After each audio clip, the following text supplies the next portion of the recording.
Let's go. Wednesday Smack Talk. You know where it's at. Your boys are here. We got big news Power Slap number 18, which we broke to you guys a couple weeks back. March 6th in Las Vegas. This time around, we get the headliner, the one Wolverine Ron Beta taking on the Crazy Hawaiian. This is the first time we're going to see the Crazy Hawaiian at that light heavyweight match. He's going to join us to kick off the show. We've got a phenomenal lineup of guests. We've got former champs. We've got current champ Isaih Quinones of the middleweight division, who'll be joining us a little bit later in the show. And we've got a challenger in that middleweight division one, Stunt Marshall, who will also be joining us here today. An incredible prospect in that middleweight division. Let's find out where he's at and can we expect to see Stunt Marshall anytime soon. But it wouldn't be remiss to say one Ron Wolverine Beta, a guy that is defying time, continues to go up there and knock down everybody that they put in his way in the light heavyweight division, taking on newcomer to the division, to Crazy Hawaiian. I mean, the big question that's out there is, can one to Crazy Hawaiian fit into the new body? Lost over 100 pounds, less than a year. Is the chin going to hold up?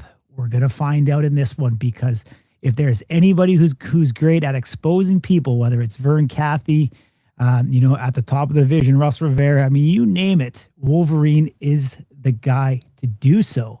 It's going to be incredibly exciting. If I haven't done so already, we appreciate everybody who joins in live, whether it's on YouTube or on Facebook, or if you're watching us on the replay, to spend your hard-earned time. You can be doing a million other things, and we appreciate you guys, whether in your car, you're at the gym, getting ready for your day, or just laying in bed at the end of the day, listening to us talk about our love and our passion for slap fighting. Ding, once again, the news broke. What's your initial thoughts? My initial thoughts are thank you very much to Frank Lamasella. We appreciate the layup here. He knew your guys were going live at 6 on the West, 9 on the East, and he was like, you know what? Let's give him something to talk about. So he said, let's break the news. Power Slap 18, of course, there's tons of stuff that is listed and said and typed and tweeted and all this other stuff shared on the interwebs. But your boys always got you with the most accurate information that you'll ever find on the internet anywhere related to slap fighting. Power Slap 18, March 6th, like we said it would be. And man, oh man, what a treat. So the Crazy Hawaiian came on this very show probably a month and a half, 2 months ago. Forgive me, the weeks here seem to blend together because it's so much fun to interact with everyone. And he comes on here in his new body, if you will, and he says, I'm bypassing heavyweight and I am going straight to light heavyweight. He has a moment with the current heavyweight champion, Damien DeBell, who seemed visibly disappointed, seemingly not going to get that match, as it stands.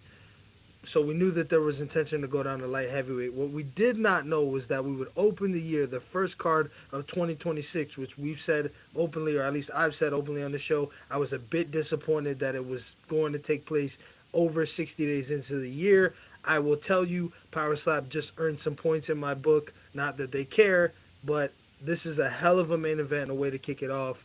And so I'm very, very excited, not only for the Crazy Hawaiian, but of course for the champion Wolverine. I know that this match means a lot to him, and the Crazy Hawaiian is now going to have been part of, the two so far of what we know, the two most historic, meaningful, impactful matches in slap fighting history to the future of the sport, right? The Dumpling versus the Crazy Hawaiian, of course, being the first iteration of that history, and now the Crazy Hawaiian finds himself another legend in the Wolverine. I think the only thing that he has left to do is go up to heavyweight and give that a try.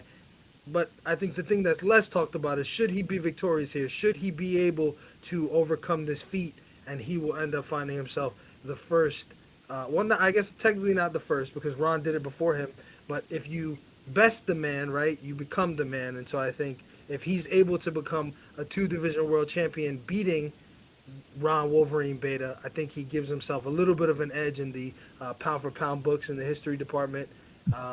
So I think he's what's the quote? I heard this quote from the great Kamaru Usman. If you dare to be great, greatness could happen. And so the Crazy Hawaiian finds himself daring to be great. So let's see what happens March 6th. Yeah, I mean, you know what? Nostalgia in front of us. Two guys that really pioneered this thing all the way from SFC, kind of coming full circle. I mean, I think back to Power Slap #1 when you had Ron Beta versus Darius the Destroyer, and to me, still one of the most legendary matches. All the hype, everything leading into it. You know, Ron finally being able to get that monkey off his back and being able to beat Darius to gain that heavyweight Power Slap belt was something to be told. Obviously, the Crazy Hawaiian wasn't in the mix. There was some rumor of him and Slap for Cash reportedly being the first options for coach on the road to the title. That didn't happen. And, the earlier aforementioned between Darius and Wolverine came to fruition. Can I had that legendary match. Now, fast forward 2 years later, we're getting the nostalgia. We're getting these OG guys of the sport squaring off against each other. This time at light heavyweight, you'd ask, anybody a year ago, they would have said that, you were smoking the good stuff if you would have said that this match is going to happen. But now it's a reality. And the Crazy Hawaiian, who I've even seen training now on social, man. We haven't seen him train too often in the past. We know his living situation's changed. He's changed states. Now he's, seems to be in a better place, looking good.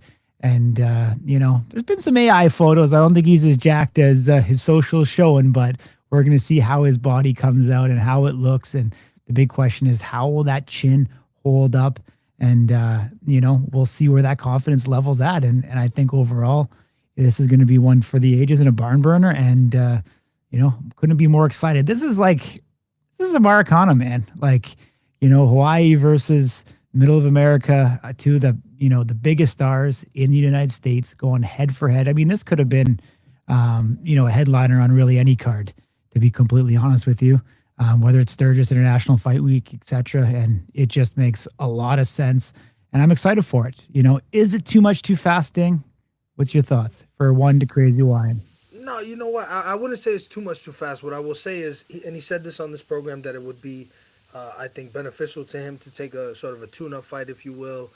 No disrespect to who that purported opponent may have been, but obviously not the creme de la creme. What I will say is that I do believe the time to find out if your chin is the same and if your strike and power is the same is not exactly on stage against the proverbial best in the world at this moment, maybe behind Damien DeBell.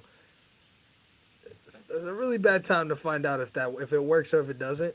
I'm a little. I think that in that sense, I've talked about this before, and of course I don't compete, so anyone can roast me at any time who has competed. And of course, I saw Esteban in here. Hello, sir. I'm sure he'll be chomping at the bit to get this next one out. But I think psychologically, when you have a plan and the plan goes awry, you panic, especially in that moment where it's my slap, their slap, my slap, their slap. So if the Crazy Hawaiian goes up there and his chin is not what he expects it to be or hopes for it to be, what will he do? How will he overcome that? How will he face adversity that he's never faced in his life before in a 5-round championship match against a gamer, a guy who has been there, a guy who has come back from adversity, a guy who just fought most recently at Power Slap 16 in the main event to a 5-round, what turned to a 6-round sudden victory match where it was a draw. It was dead even at the end of 5 rounds, and he knew between him and his coach Brendan Bordeaux, I have to eat no matter what I feel right now, no matter how I feel, no matter how strong this guy is, no matter how afraid or anxious I might be. I have to stand here and I have to let him hit me. And I cannot move because if I move, my championship moves over to his waist. And I am not willing to let that happen. The Crazy Hawaiian hasn't experienced that at 205 pounds. And to be perfectly honest, based on what he said in the past and how the 400-pound, period of his life was sort of, it made it easier for him. He felt like it was part of the reason why he could absorb the shots the way that he could. He's not equipped to do those things, and we haven't really seen him do that yet. And he doesn't know a whole lot about this body that he's in. So I think from his perspective, there's a lot of questions to answer. And so if I'm Wolverine, I'm very, very comfortable and confident with the way that this is all shaping up to be. Yeah.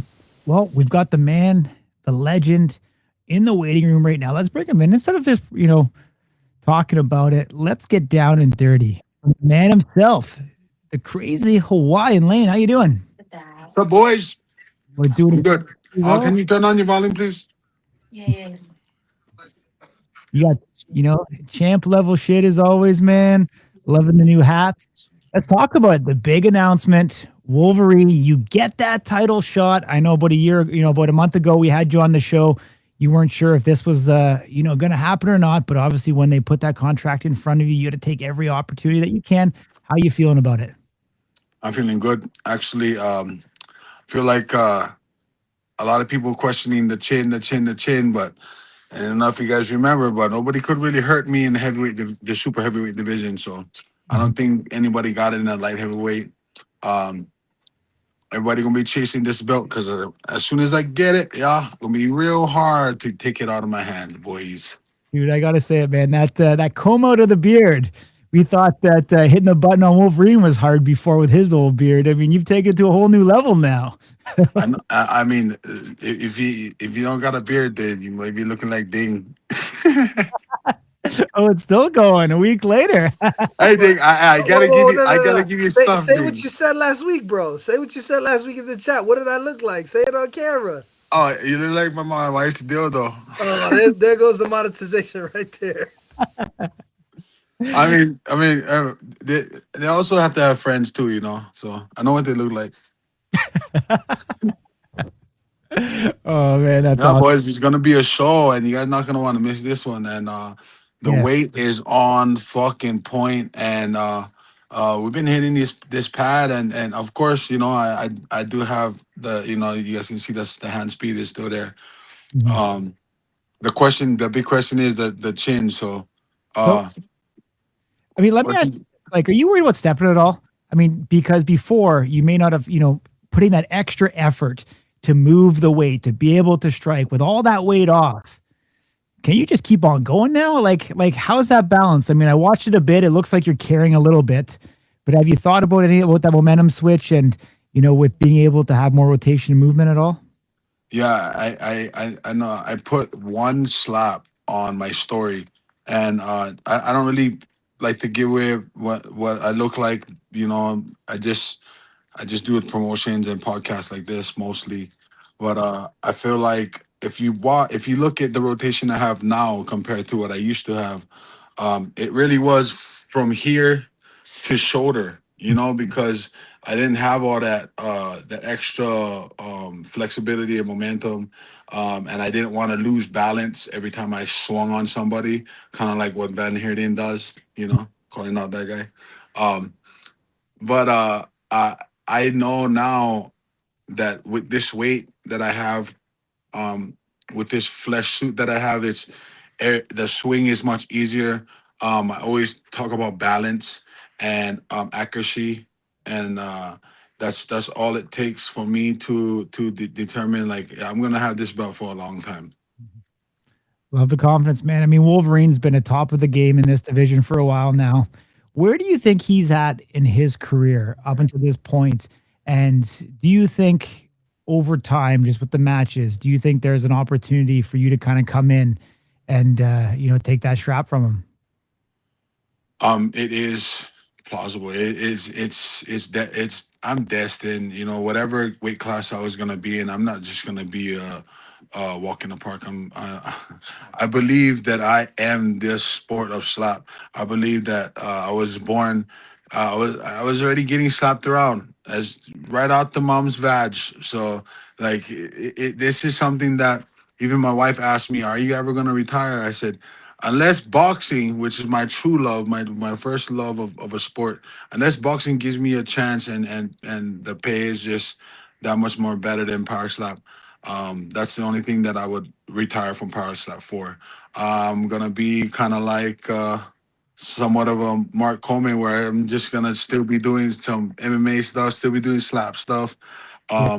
still inside of the sport, doing commentary work, doing analyze work, training people. I held off on my actual training slap school that I was going to set up with a few people, but had some buds, had some heads clashing, and it's a hard thing to do is to start something that nobody started before, to start doing something that makes sense to you in your head and may not make sense to some other people that are athletes that are trying to get into the sport. They see the clout that the sport has on its back, and they just want to join. I see a lot of MMA fighters come in, and not gonna drop any names, but if you go good in MMA, if you do years of MMA, and you respect, and I show you that respect for your sport.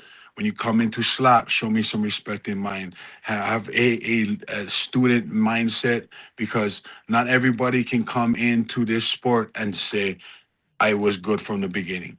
Mhm. Everybody was shit. I was shit. Everybody that started this whole journey of slap didn't come in and just be like, you know, God sent to the sport. Everyone has to learn. Someone has to, become a student before the teacher. And right now, the word pioneer is crazy. It's flying around. Everyone seems to be a pioneer, but just because you had matches in the beginning of the sport doesn't make you a pioneer.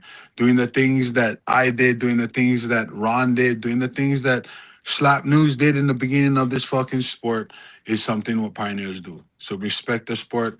Everybody in MMA, everybody in boxing, we respect your sport. We give you guys that level of gratitude. Just respect our sport. It's about time that someone speaks up for the sport and um, headlines this motherfucker like no other. Yeah, no, I appreciate the love, man. Honestly, knee wise, how you feeling? We haven't really got an update on the knee. Do you feel it's at 100%, or if not, how close to it? I'm jogging. I am not running. Okay, I cannot run. The only thing I run from is the cops. Okay, so we're not running, right? But the jogging is there. The cardio is there. I have more. I have more things, planned than just showing up for a title opportunity. This is my title. When I saw Ron for the first time, when I saw Frank the Tank for the first time, when I saw Darius the Destroyer for the first time, I told them all, I said, this is my fucking sport. You guys hold these belts like you guys rightfully should, while I take care of my business, my personal stuff that I went through. And yeah, I've been telling people over and over and over again, it's a law of attraction. I want to become the greatest in the sport. And I just kind of restart the time. I gave myself, I don't know, 5 to 10 more years of being in the sport that seems so brutal, so dumbfound. Like, why would somebody do this? To knowing that I can do this for a very long time, and I know this because I've been slapped in the head much more than most of these guys already, and I feel completely normal. You guys can see I am not high and on drugs like some other people right now, but after we're gonna party after we get this fucking belt, boys. I knew. Awesome, man. Awesome. I mean, you've been around.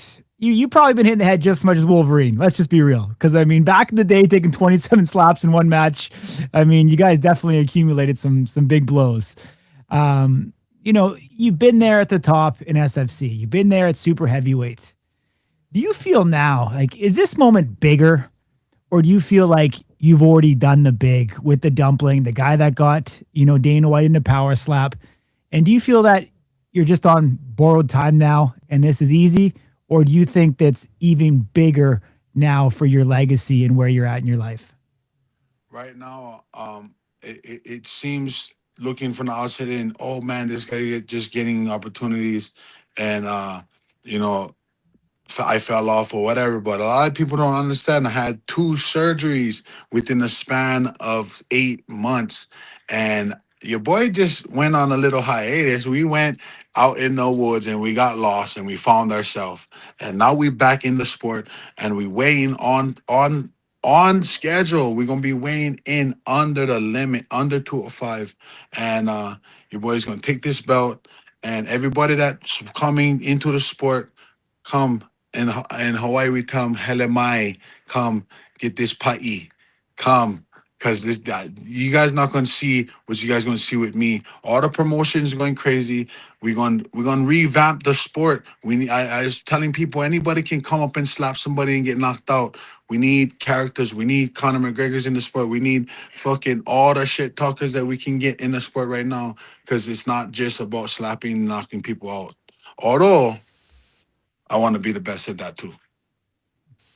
You know what? You bring up a great point. I'm glad that you said that. So my question to you is, although what's typical for Ron Wolverine Beta, with the exception of one Austin Turpin, is a very respectful opponent, somebody who's very, congratulatory, shows a lot of respect and gratitude to him because he usually is the superior when it comes to the legend department. He's the one who has earned his stripes. In this situation, he finds himself across a foe who has also earned his stripes. Will you be as gracious, as respectful throughout this build up to this fight, or will you look to maybe get under the champion's skin or proverbial chin, right? If we're going there, or are you going to be Mr. Nice Guy? Look, I've been a man amongst boys, and all the boys in the chat right now crying because they never get one title shot or they're not right in the head. Keep getting slapped. You might just get there. You might just get there. But as soon as I get this belt, everybody in the fucking chat gonna cry because I'm gonna get to slap you guys first before you guys come up to me. And I'm gonna tell you guys, come step up to this fucking plate because that rule, tell you guys what, that rule was heard through my dreams. I was dreaming of that rule. Why don't the champions get to slap first? We earned this shot. We earned this seat that we're sitting in. Let's have all the little boys that's crowding around, eating the crumbs, trying to catch one break in a viral moment of their sport called slap. Just wait your turn. You guys all gonna get it. You guys all gonna get knocked the fuck out, and you guys all gonna just know that I'm the real fucking deal. And you guys not gonna ever talk like how you guys talking in the comments. You guys never gonna talk like that to me in person because I'm gonna slap the fuck out of you guys. I like that because I was going to ask you about the rule, but so you answered the question that I didn't ask yet, but I won't ask it now that you answered your thoughts on the rule. But back to the original question about how you're going to be, how you plan to be with Wolverine. Are you going to be a nice guy, or are we going to be a little? Are you going to show the same energy to him that you've shown to the chat here tonight? So everyone knows me and Iran is we're good acquaintances, we're good friends. We are legends in the sport. That's not a fucking just a selling point. We started on the same day. I held the record on 21 bouts, 21 rounds of head slaps in one day, and then Ron pulled out another record of 27 slaps or 27 rounds, and since then we've been chasing each other's accolades. We've been I was offered in the beginning to be the first coaches of a season one, but I was stuck in, and when I was stuck in, nobody else in the sport could ever say that was ever stuck in, you know. You guys all got offered the same bullshit contract, and you guys all went and signed the same fucking bullshit shit. So um come again, come one, come all. All you fuckers in the light heavyweight division gonna see the real Crazy Hawaiian. I am not gonna be the nice guy. And you guys can come up to me and say all you guys like to say in person because I like see how big your fucking cojones. So let me ask you this: you mentioned 21 slaps. Where we at on the number scale with that? Like, are you getting paid per slap? Is it good money? Um, 21 I mean, slaps or? really, really, everybody chasing the paycheck, and I feel like per slaps, I get paid the most, and I can probably say that I did fight for my shit and what I am getting paid, and nobody can say nothing. Everybody just gonna cry and get collected 5 grand and cry, but your boy is setting tones. Taking fucking skulls, like my brother said. There's It's just not a fluke, guys. My younger brother came and he took that fucking title, and I gonna come and I gonna take this title. And we're gonna be the first brothers to have titles. And I don't know if your mom proud of you, but my mom is. My mom is proud of me. Last one for me before we let you go, and as always, really appreciate the time. Um, you're competing on a weekend with a guy that you know very well, that you have some history with. The last time you guys saw one another, um, if I'm not mistaken, it was in, I'm gonna say Abu Dhabi, Power Slap Yeah, 9, if I remember correctly. yeah. But this time you will meet your fellow Hawaiian Max Holloway. on the Ninth Island in Las Vegas. You are fighting on the eve of his BMF match against Charles Oliveira. What are your initial thoughts on the reuniting and it being seemingly a main event Hawaiian weekend in the Ninth Island? Um, it's gonna be on fucking party, and all the Hawaiians know how for party. So you're like party with us after this fucking bout, after the fights, after the slap. We just gonna party, guys. That's all to it. It's just gonna be a big fucking party, and your boy is gonna set the tone. Max Holloway is gonna go out there and show them why he's the BMF and why he's the baddest motherfucker, the blessed, blessed man Blessed man forever, forever. blessed man There it forever. is. Yeah, and again, I actually um I kind of reading the comments, yeah, and it's funny because the people think that the surgery to get weight loss was something that helped me lose weight. Guys, I did drugs too. Don't fucking forget about that. Okay, nothing is what it seems when you fucking take a look at it. But your boy has been this size. This is my normal size. I'm not walking around with hanging skin, and I'm walking around. I got big because my wonderful wife decided to have my 4 sons. And you know what happens when you get kids?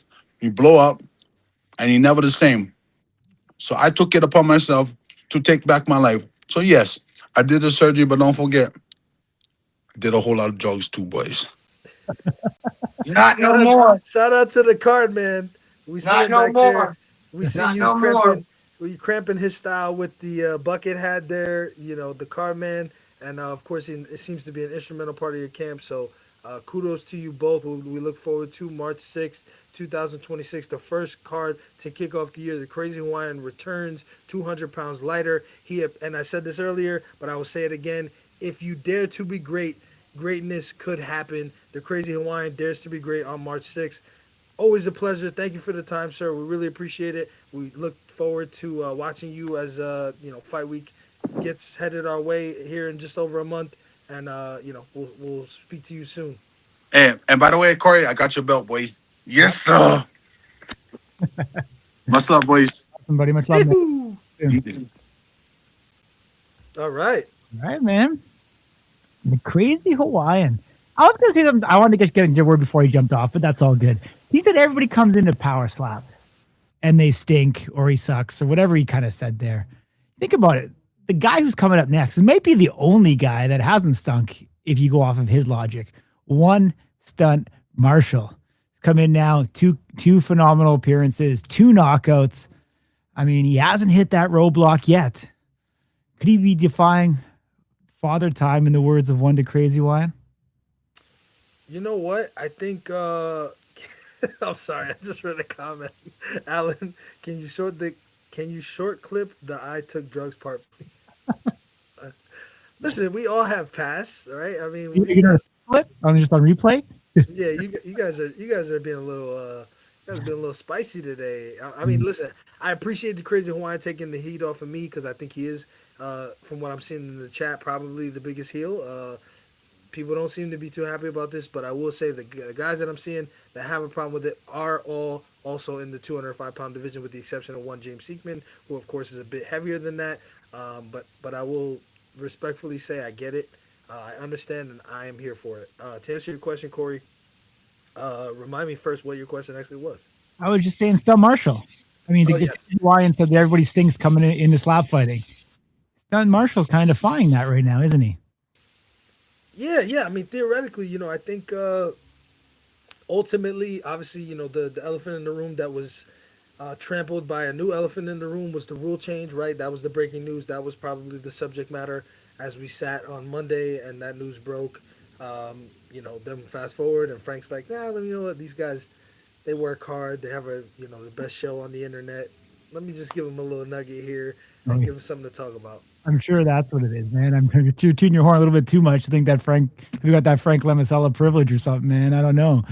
But we haven't even talked about it yet. But obviously, the champion will get the strike first in defending their title, except for if there is a new division. I mean, we talked about the women's, potentially getting a belt coming up soon. Maybe there's an opportunity where you still will have a coin toss, or if there's not a definitive champ. Let's just say that Wolverine does walk away in the sunset and retires as a champion, or if someone retires up there on stage, you will see the coin toss as part of it. Ding, there was a second part of that clip. I worked incredibly hard to put it together, and you cut me in half. You forgot. Oh, Are you okay. going to break the other half now? Yeah. So there was a reason for that, right? Originally, the reason for that was updated by some other reasons for that. That now, as you sit here, it makes more sense for us to talk about it than it did at that time. I thought we'd leave the surprise for a big moment. Um, I'm assuming that weird nomenclature number in the lobby is Stunt Marshall. We'll get to him in just a second. But yes, so the second part of that, for those of you who don't know, I actually don't think it's necessarily as big news as if we had an actual match to sort of put this on. But co-main events that are non-title matches can now be 5 rounds. That was also part of this memorandum that was sent to the athletes who are under contract.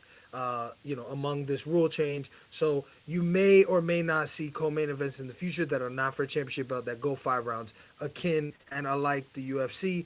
And I think based on the way it was written, and I think it ended with something, maybe paraphrasing, right? As at the discretion of the promotion.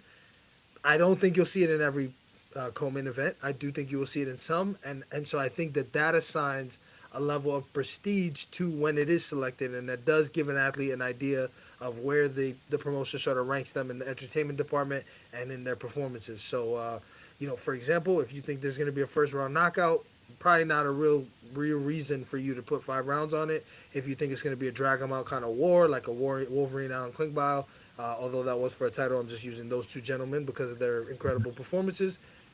Obviously, you'll get a 5 round match between two guys who can really, really throw. So, yeah, very exciting. 5 round co-main events, non-title. That is in the picture now. Again, it's not for every match, but it is absolutely on the table.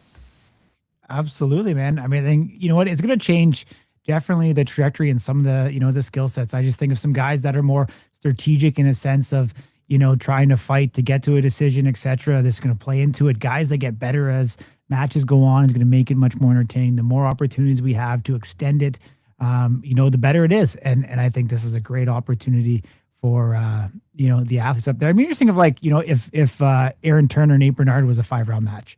And I know it wasn't a co-main event, but I'm just saying you get these matches that can turn into legendary matches and continue to grow. So I think it's big news, but I think we've kept one Stunt Marshall waiting long enough. Let's get him in here. Hopefully it's him and not some crazy weirdo who got into our lobby.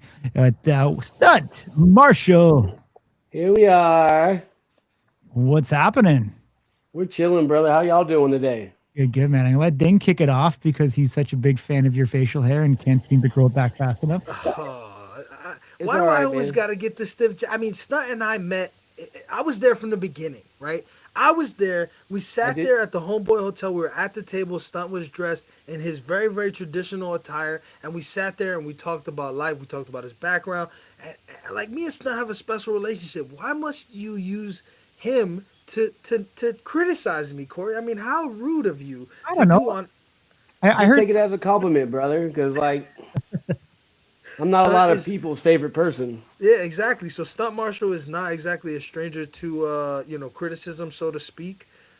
Of course, as you know, I am curious your initial reaction to the news. Power Slap 18, March 6th, the Crazy Hawaiian dropping 200 pounds over the course of a year, now competing against the current light heavyweight king, who has been perfect at 205 pounds. His only losses are at heavyweight in this promotion, of course. Initial thoughts on that historic main event for a guy who, you come from a different sort of represent a different sphere and sport. Now you're kind of engulfed in this thing, of course, being one of the biggest rising stars. What's your initial thoughts on that matchup? I think it's insane because Power Slap 15. Well, I first met Crazy Hawaiian. It's Crazy Hawaiian, right? It's not the Hitman. Crazy Hawaiian. Yeah. Okay. Sorry, I get them mixed up sometimes. But now it's not going to be hard because one of them is significantly smaller than the other one. Crazy. But when I first met him, he was probably still in the heavyweight range when I Power Slap 13. But Power Slap 15, when I saw him, I was like, dog, you look great. Because, like you said, he went from super heavyweight to light heavyweight. That's a major jump. That's like, what, How much did he weigh at his most? Probably like what, Four, 340, four. It was 420, I think, is what 420? comes to mind. Yeah. God dang.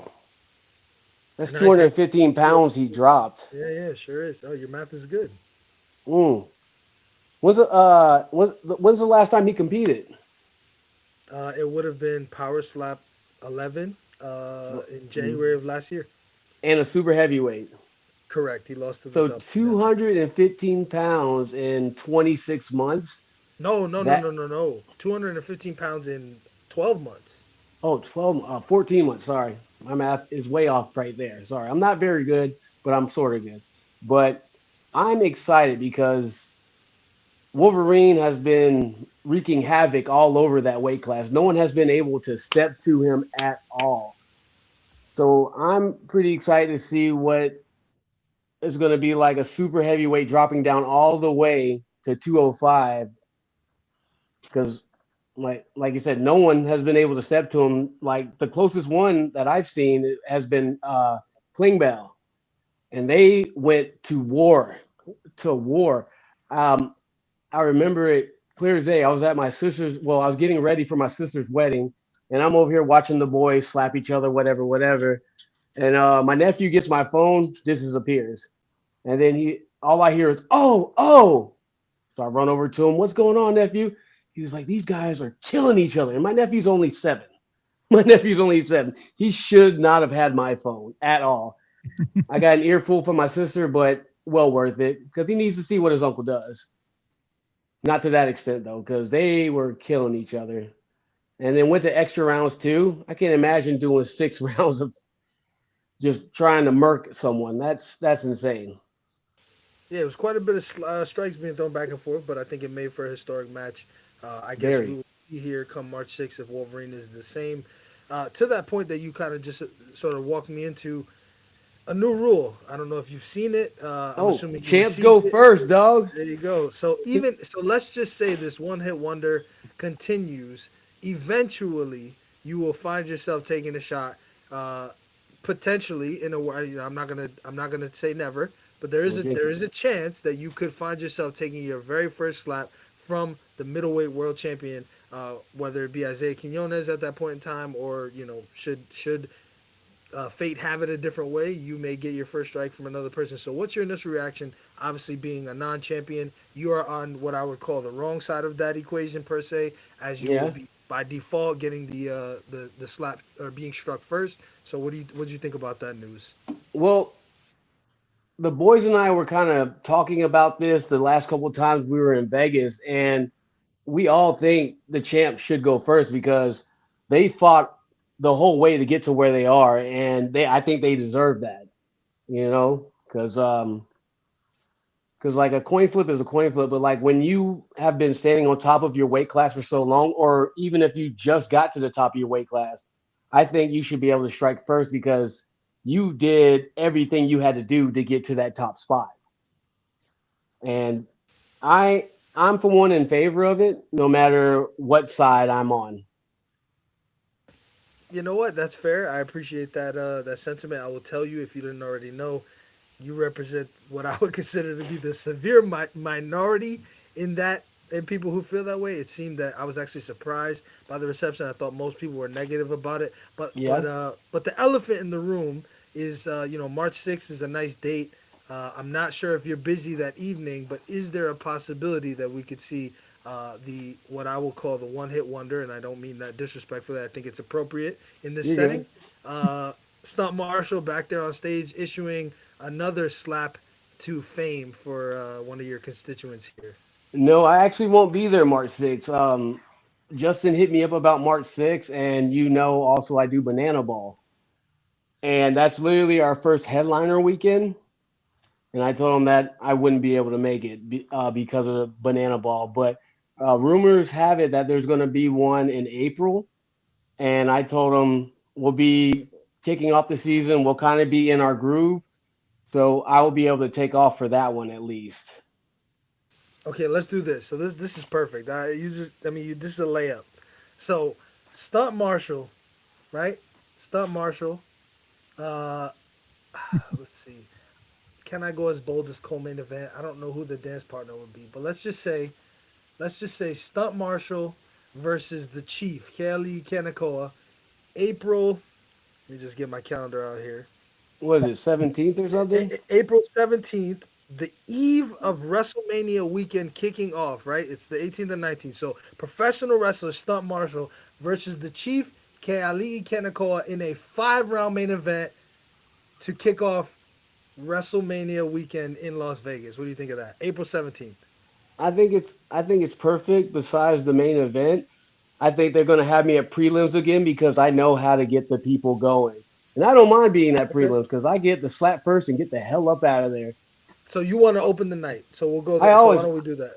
I'm always down for an opener because at this point, at that event, there's probably going to be a welterweight title match. There's probably going to be a middleweight title match and maybe a heavyweight title match. And I think I'm not too sure, but I think they're unveiling a women's championship. Not too sure. I just hear rumors through the grapevine, whatever. And I'm not going to put myself above them because they're the champions. Like, I've been an independent wrestler for 14 years, and sometimes promoters will have me go main event and have their champions go before me, and I'm like, that's dumb. I'm not your champion. I'm not the guy that's on your poster selling tickets. Don't get me wrong, I'm selling tickets, but I'm not your guy. So I don't mind kicking it off. I don't mind starting the evening with a bang because they did it to me twice. The Power Slap 13, I was the first one of the pre-recorded matches, and then I was the first one on the prelims as well. Awesome, man. I mean, the card that you just dropped, maybe you got a career in matchmaking. You probably put Mm, the greatest card in history the way uh, you're doing there, man. well, I don't know if they like to spread out their title matches because there's usually one title match a show, Yeah. usually. But But why not go all out? It's WrestleMania weekend. There's already going to be probably over 200 to 300,000 people extra in Vegas. mhm. And people that can't get tickets to WrestleMania or NXT or Power Slap enthusiasts because like everyone's saying, this sport is growing. It's growing at a fast rate. Fast rate. I just watched a podcast with Dana on it, and he was like, "We get over 1 billion views a month on Power Slap. Crazy, 1 billion views." Yeah. I mean, but let me ask you this. It's seemingly your, career with the Savannah Bananas has come now in the way of potential power slap matches twice. Mhm. WrestleMania weekend, they call you up and they say, "Hey, you can't go. We need you." Could that be enough to get you to quit your gig with the Savannah Bananas because you couldn't miss that WrestleMania card? If re- if Power Slap called me, I already told the guy that like does all the coordinating for the Bananas. I was like, I can't do March 6th, but if there is a WrestleMania card, I'm sorry, I won't be there. It's kind of going to be like my first one. I missed a match in Louisville. And then the second one, I missed the first rounds of the playoffs just to be there. And the next travel day was the worst day of my life. It was 5 a.m. I was traveling, flights at 5 a.m., had to be there at 3, supposed to travel to Atlanta, travel straight to Savannah, and then do a game. But fate has it be, I got to the airport. As soon as I got to the airport, I'm in TSA. Ring, ring. Oh, your flight's delayed. I was like, okay, 1 hour. And it just kept going up. So I didn't leave Vegas until 11 that day. And I didn't get back into Savannah until about 9:30, 10 o'clock that night. I caught some heat for that, but whatever. But the next day was our second playoff game, and we won both of them. So we were in the clear. We were in the clear. And not to mention, Party Animals won Banana Ball World Championship 2025. Let's go. Let's go. And we almost lost our first game. Um, it was on a Thursday. I showed the boys the video of me going against AJ, fired their ass up, lit a fire up on them, and they beat the dog tar out of the. We were playing the firefighters, or no, we were playing the tailgaters, and we beat them like I think it was like 19-0. 19-0. Whooped up on them boys. And the same thing almost happened in Louisville. We lost the first game that Thursday.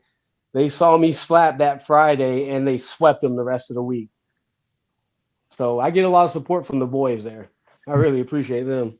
Yeah. I mean, at what point do you think you have to pick and choose here? I mean, you're starting to be, a guy competing really high level wrestling. You're competing now in the pros of slap fighting, and you're hanging around the Savannah Bananas. I don't know too many athletes that can be multi-sport, high level athletes and continue to do them all. Have you thought about a day that you may have to pick and choose? And how would you rank those three as you kind of come here and ascending through the ranks in Power Slap? Well, I'm not going to lie to you all. My dream is being a pro wrestler. So that's always going to be number one in my book.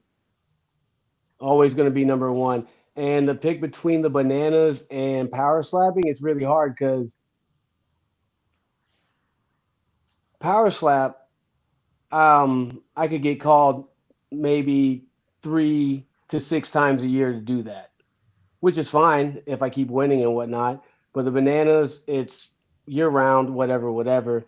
I have a lot of fun doing both, and I really enjoy doing both. So that's really hard to pick. So I'll tell you what I'm gonna do. I got a good old Abraham Lincoln right here. All right, I'll let y'all pick. Who's heads? Power slap. Power Slap's heads. The Bananas tail end tails. is the Bananas, yep. All right. Oh, would you look at that? It landed just like this. No, I'm kidding. I didn't know which one it did. Oh, I guess it's Power Slap. Let's go. But don't get me wrong. I love them both, but I do enjoy doing Power Slap. I got to meet a lot of cool people. I got to do a lot of cool things. And I never thought that my gift of being hit by a car when I was 2 would be able to transcend into a different sport. Because people were like, well, how can you slap so hard? I was like, just imagine you using one side of your body for most of your life. They were like, oh, okay, well, I don't understand that. But I was like, no one does. No one does. For sure. Definitely a hard concept. But I mean, in a perfect world, April rolls around 17th. You get that opportunity. I know Ding kind of threw a match out there, but is that one that you agree with? Or is there anybody else you'd like to slap on that historic night? Should it happen? Who am I supposed to be facing? Whoever you'd like, your dream matchup. Well, definitely someone that's higher in the ranks than me. I would really like to go against Brandon Rhodes. He seems like he really enjoys this sport. He's not here for the money. He's not here for the fame. He's just here to do work. Because, I don't think it was his last fight. It might have been the fight before that. But he got clubbed and he got knocked down. And he said, nah, I'm going to knock this fool out, which he did. So, someone like that wants to be there, I would want to go against someone that's as hungry as him. Are you sure you want that? I heard rumors on the rumor mill, little birdies chirping by that was kind of out there at one point. No, it was, but I can't make March 6th, so I guess he has to fight someone else if he is going to be there March 6th. And I'm pretty sure his next fight should be Isaiah because he's ranked number 3. Yeah, I mean, crazier things have happened. So who knows, man? I mean, Power Slap math ain't math most of the time. So prove that we don't know anything in Power Slap, dude. So yeah, because dang, what was the last fight I watched? It was the number 1 light heavyweight versus the number 9 light heavyweight, and number 1 got slept. I think it was in Abu Dhabi. I can't. Oh, Russell versus Logan? I don't think so. Russell was definitely number 1. He was? Yeah, so it would have had to been Russell versus Logan. He And slept light him in one. heavyweight, Yeah, he slept him in one shot. yeah. And that was wild because he was like one of the first people I met in the sport, and I see how hard he could hit, I see how tough he is. But like you said, it's power slap. Anything can happen. All right, Stunt. Anything. I'm not letting you off this easy, Stunt. You said March 6th. I say Nola, power slap 14. I don't know, man. Are you ducking one, Brandon Rhodes? Come on. You sound like you're speaking out of each side of your mouth, buddy. Come Oh on. no, I'm not ducking. I did power slap 13. They hit me up a week later after I gained back 15 pounds to do power slap 14 the next week. And also, I already dipped and dodged the bananas so I can make power slap 13. Couldn't do it 2 times in a row. And also, we were playing at the Cardinal Stadium in St. Louis. And I don't know about you. I grew up on Sammy Sosa, Mark McGuire. I had to see that stadium, you know. But also, I can't just take off. There's no sick leave. There's no sick leave for that because it's fucking entertainment. But I'm not ducking and dodging. I would love to go against Brandon Rhodes because they even asked me after I did Power Slap 15. They hit me up literally like maybe 10 days before Abu Dhabi. Asked me to go. I was like, bro, can you at least ask me a month ahead or make plans or whatever? Because like I have to drop 20 pounds to make 185. 20 pounds, and it's not easy. I don't like to do the kill me cut like some of these people like to do. I did that in high school. I did that in wrestling. I like to gradually cut down to make weight, so I'm not sick. I'm not weak. My mental's all there. Trust me, not ducking. All right. Well, then let me rephrase this, Stunt. We seem to be having a hard time here today. Hmm. All right. I need you to cut me a nice promo here. All right. Okay. I want you to convince Frank Lamicella why he should give you a third opportunity at Brandon Rhodes. All right, hold on. Let me back this up for you a little bit. Frank, I know you don't think much of me, but I know you like to make money. And if you want to print money, you could have Brandon Rhodes versus me. One of the toughest guys in the book versus the most entertaining guy in the book. Choice is yours, buddy. And I'm going to wear my shower cap at weigh-in again. Don't worry. Awesome, buddy. There we go. I think we're getting closer. We're getting closer. A little bit, a little bit. All right. Ding. And then you want to say to Stunt Marshall before we let him go? No, man. I mean, listen. I think you dropped some gems here, of course, about how much you're sought after, and obviously they like you quite a bit. They've made 3 attempts in addition to the 2 times you have competed to get you back up there. So I think that that's a good sign. Yeah. I just think Brandon Rhodes, if he's the guy, what do you think? What do you think he's the guy that's going to stop the one hit wonder train? Are you excited to try to take away? Like, how would that match go in the perfect world? Well, you already know what I'm going to say. Lights out, one hit. But like I said, he's a tougher individual, and he has proved it time and time again. So I would love to see if he can handle it. Because over the past 8 months, does he have a chin? Does he have this? Does he have that? And I keep telling him it's not my fault they can't get up. It's not my fault. I can't disagree, man. Well, always a pleasure. Thank you for the time. We appreciate it. I apologize we don't do this more often, but again, you're one of the most exciting prospects, not just in the middleweight division, but in any division.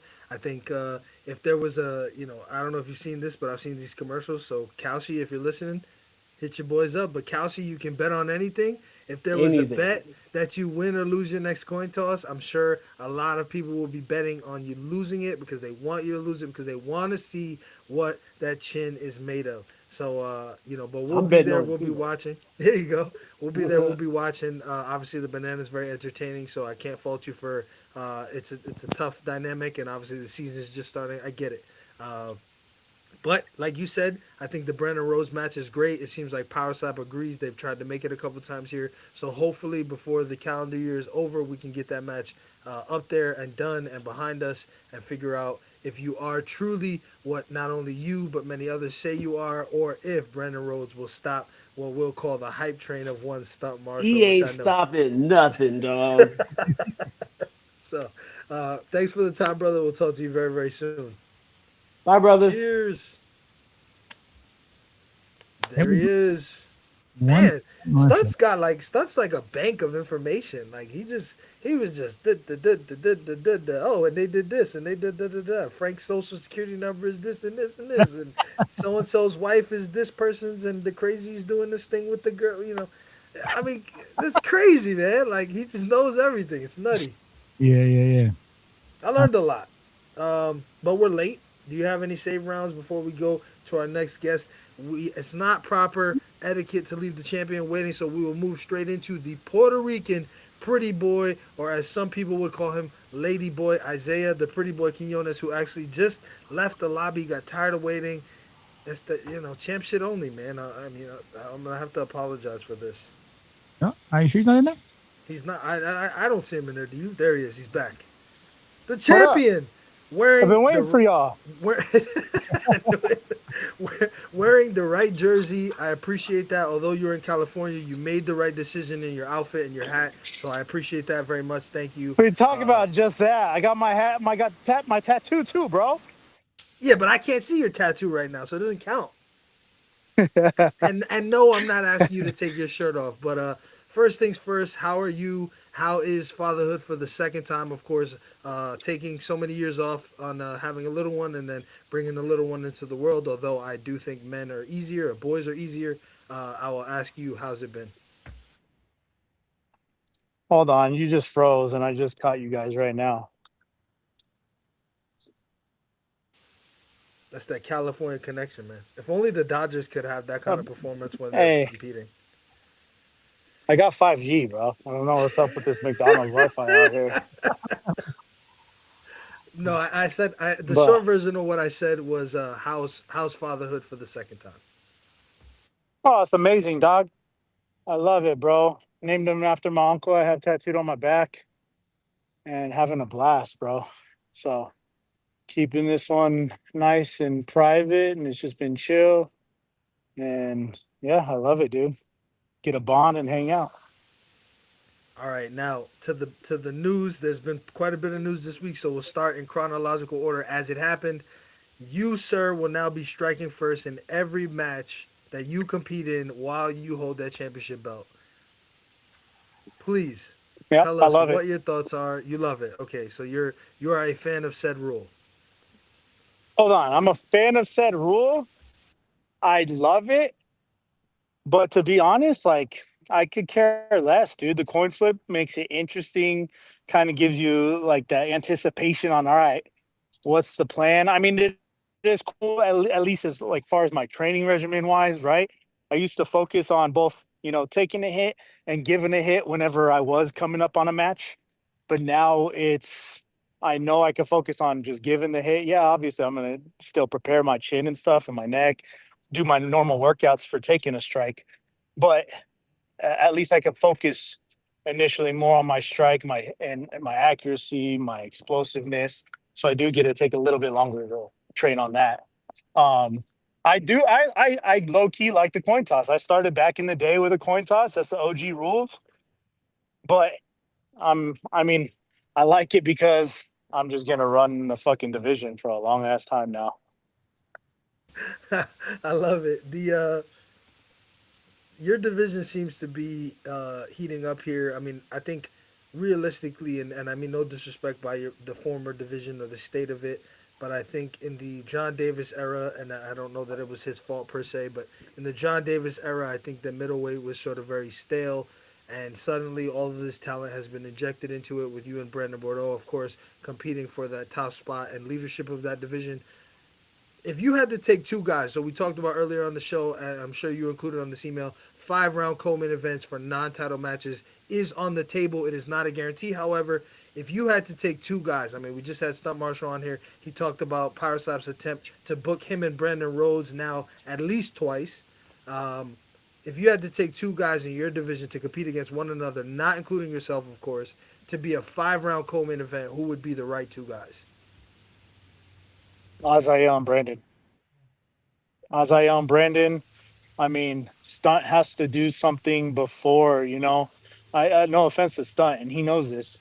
And like all of us said, we all said the same thing about Chief whenever he went up there and beat Joe Landman, right? He went up there and knocked him out on the first one. Nobody's ever seen Chief get hit. Like, that's the thing is you don't know. Chief got hit and he just got put out, you know? It's like you don't know. Like, no offense to Stunt, but he's beat both of his guys on the first strike. Awesome. Congrats to you, bro. I just can't choose you yet because it's not fair because I haven't seen how you could take a strike. You know what I mean? Um, so I would have to say Azael and Brandon. Just to be clear, Brandon Rhodes or Brandon Bordeaux? Oh, Brandon Rose. I mean, Brandon Bordeaux's already at the top, so like I don't have to take him. But I mean, we don't know what's going to happen with him. We don't know if he's going to continue just trying to stay as a coach or what he's going to do, what his plans are. I haven't spoken to him. I haven't talked to him. I mean, he's always told me, like even back before when we were cool, he told me he's like, I just want the belt one time. And he's like, he's like, I'd love to be a coach. I love doing that. He's like, coach kids, do this, that. That was just back in the day. That was way back in the day. But now he's actually coaching a lot, and I don't know. I don't know what his plans are. We haven't talked, so I can't include him. Well, maybe one day we'll have to have a slap news, uh, you know, virtual dinner date. You on one end, Brandon Bordeaux on the other end, and we'll have to mend fences because I do believe it is feasible and foreseeable that one day you could be competing and he could be your coach. I think that that could happen. Yeah, I mean, it's gonna happen. It's fucking inevitable to happen, bro. It's power slap, dog. Like, just like I tell Frank and all the guys all the time, like, don't worry about us fucking going against friends or anything like that. We're gonna go even harder because we're gonna slap the shit out of each other. It's like fighting your brother. You want to slap the fuck out of them even harder than they think they can slap you. I think it's actually more exciting going against fucking somebody close to you like that. I will tell you, and I just noticed this, so forgive me if I'm off out of order here, but I really do like Makini Manu, but he said something in chat that, I just can't get behind, and I'll quote it. He said, fuck New York, bunch of bitches in New York. Now, I smell me a Dodgers fan is kind of where my head's at. McKinney, correct me if I'm wrong, because I know none of the Polynesian islands have baseball teams, so I can only assume that you're reverting to California, in which you have almost double the highest payroll in the entire league. I can't really get. I mean, you can't say fuck New York, a bunch of bitches in New York when you literally have bought championships and your deferral rate is triple the Marlins' Hey, actual annual payroll. not even that. McKinney lives closer to San Diego. He should be a Padres fan, if anything. Let's hear it, Big Mac. You need to answer for this crime, and don't make me go get the Hawaiian hitman. All right, now back to business while we wait for that answer. To the champion, somebody that you know very well, that you have some level of history with, the Crazy Hawaiian. Now we all know it's out. The cat is out of the bag. He is making his illustrious and long-awaited return March 6th against none other than the light heavyweight GOAT, the current reigning defending champion Wolverine at 205 pounds. What were your thoughts when you found out that this match was happening and it was confirmed and public? Man, I mean, before the match was even announced and found out, I was always talking to Crazy, like when he would be in Vegas or when he was over at our match and stuff, right? And he was telling me what he wanted to do, his plans. And I was just telling him, man, like, you got to work out, bro. I understand you lost all that weight, but you got to make sure you're taking the right nutrition. You got to work out. I mean, we all know he was what 400. I don't even know his exact weight, but he was 400 something pounds, right? Or something. I don't know, so close to 420 it or at his something, right? highest, if I remember correctly. Yeah. So, and that's the thing is like your body. I've never been that big. Obviously, I don't have the experience. I don't know how he feels, what he feels like.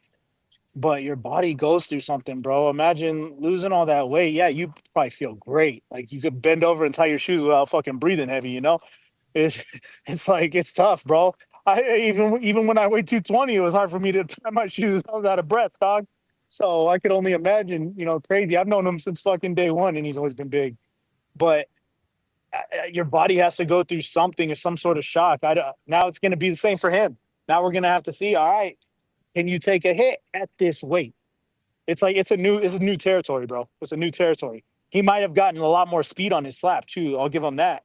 So if he eats his first one, I mean, I can't tell what his slap's going to be like either. I know it was strong before, but now he might have a little speed behind it too. So now I put you in the hot seat. Although you're standing, I'm gonna turn the heat up a little bit. How does that match go? Who wins? Who becomes the light heavyweight champion? Is it and still or is it and new? Again, like I said, it all depends on how crazy takes his first one. But I mean, I think it's fucking. I think Wolverine takes it, bro. Wolverine takes it, dog. I think he does. Just experience the the fucking consistency with his slap. I mean, just the way he hits, bro. It's clean.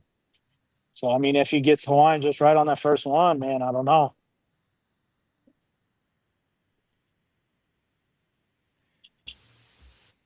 Isaiah, you know, your division right now, I want to say is how would you classify it? Instead of me saying, how would you classify it at the state of the division right now? Obviously, you're at the top. Take yourself out of it. What do you feel?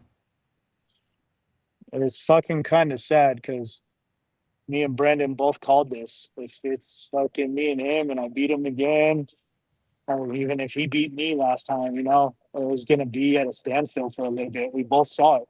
We both called it, and at least I was gonna say at least one or two power slap matches we were gonna see like us sitting out. But now I don't know what it's gonna be like because we had fucking Darren and Chief both get suspended. Chief is over here talking on Instagram and always trying to hype it up and trying to be the turp of the middleweight division. And he has to prove himself too. He can't just come out of suspension and go straight for a title fight. Like we got fucking Chief Blastchin over there who gets knocked out all the time and he's trying to talk shit to me. He's like, bro, first worry about you coming back and getting a match and fighting somebody. Then if, and that's a big if, capital if you win, then you could possibly come and get a title fight. All right, all right. I mean, But the division, I mean, words, the division's stagnant right now, kind of stagnant until people come up. yeah, I mean, outside of that, I guess, I mean, if you were to match make 2 or 3 matches in the middleweight division, what would they be? Chief Stunt Marshall for Chief's fight back to try to come back in. And then I'd do Stunt Marshall Isaih. Stunt Marshall Isaih would be a good one. Isaih's coming back maybe to middleweight. So I was gonna it's say you up in the keep air. saying that. Yeah, so you keep saying that. You know something that we don't. I know that he and I had a heart to heart in front of the world, and I said you should go back to middleweight, and he said, you know what, Ding, I agree with that. I like that sentiment. I'm gonna go talk to Justin, and I never heard anything since. So do you know something that we don't know? Because you keep saying that name. I do keep saying it because no, we had the same conversation. He's always open to anything, just like we all are, right? We all just want a fucking match. Wherever the fuck it is, we will take it. And I know he went down the middle or to welterweight. But I mean, I know low key, even back in the day, he used to talk about how he does miss middleweight a little bit. And I mean, he just said to me, same thing, like, I'll take a match at welterweight or I'll take a match at middleweight. He said, but if I come to middleweight, he's like, I want somebody good, decent, or I just want to, I want to make a statement when I come back. And if he comes back, like I said, so there's nothing solidified, obviously, and none of us know. It's all up in the air. But I think if he does make that decision and actually says, "Hey, yes, Frank, I'm coming to middleweight. It's a for sure thing," I would say Isaiah and Stunt Marshall, or Brandon and Stunt Marshall, or Brandon and Chief again, because that needs to happen. A rematch for that. That would be awesome. And the rematch of that, go for a title. And then Stunt Marshall and Azael for the next defense after that. Yeah. I hear you. I hear you. I mean, I'm going to appease one Rod Olave and Dale Minner. Garrett Grimes, how do you think he fits into the division? And do you think Garrett Grimes needs to come back? He needs to come back. I think he needs to come back. I mean, he did well. I think he's gotten a few, like, I don't know, like, I wouldn't say misdealt hands, but I mean, I think, yeah, he's definitely a contender up there. I mean, him and Chief would be a good one too. Him and Chief would be an awesome one too, I think, personally. Interesting. Before this match that was announced today, Wolverine versus the Crazy Hawaiian, I was a proponent of you going up the light heavy, back to your old roots to take on Wolverine. Obviously, that's not going to help right now with this match. I mean, you said you might see yourself sitting in the division. I don't even know what's next for you if you could. Is it? I'll never sit, bro. I bug Frank, I bug Justin, I bug all those guys. I don't want to sit. Like I understand these first two of the year, sure, whatever. First one or two of the year, whatever it is. But I don't even give a fuck if it's somebody not ranked. I give two shits. I love doing this. I love fucking the excitement. I want to keep our division relevant. I told you guys way back in the day, I came to this division. I knew I was going to make it exciting again. I made it exciting again. Brandon made it exciting again. And now it's back to, it's on the fence.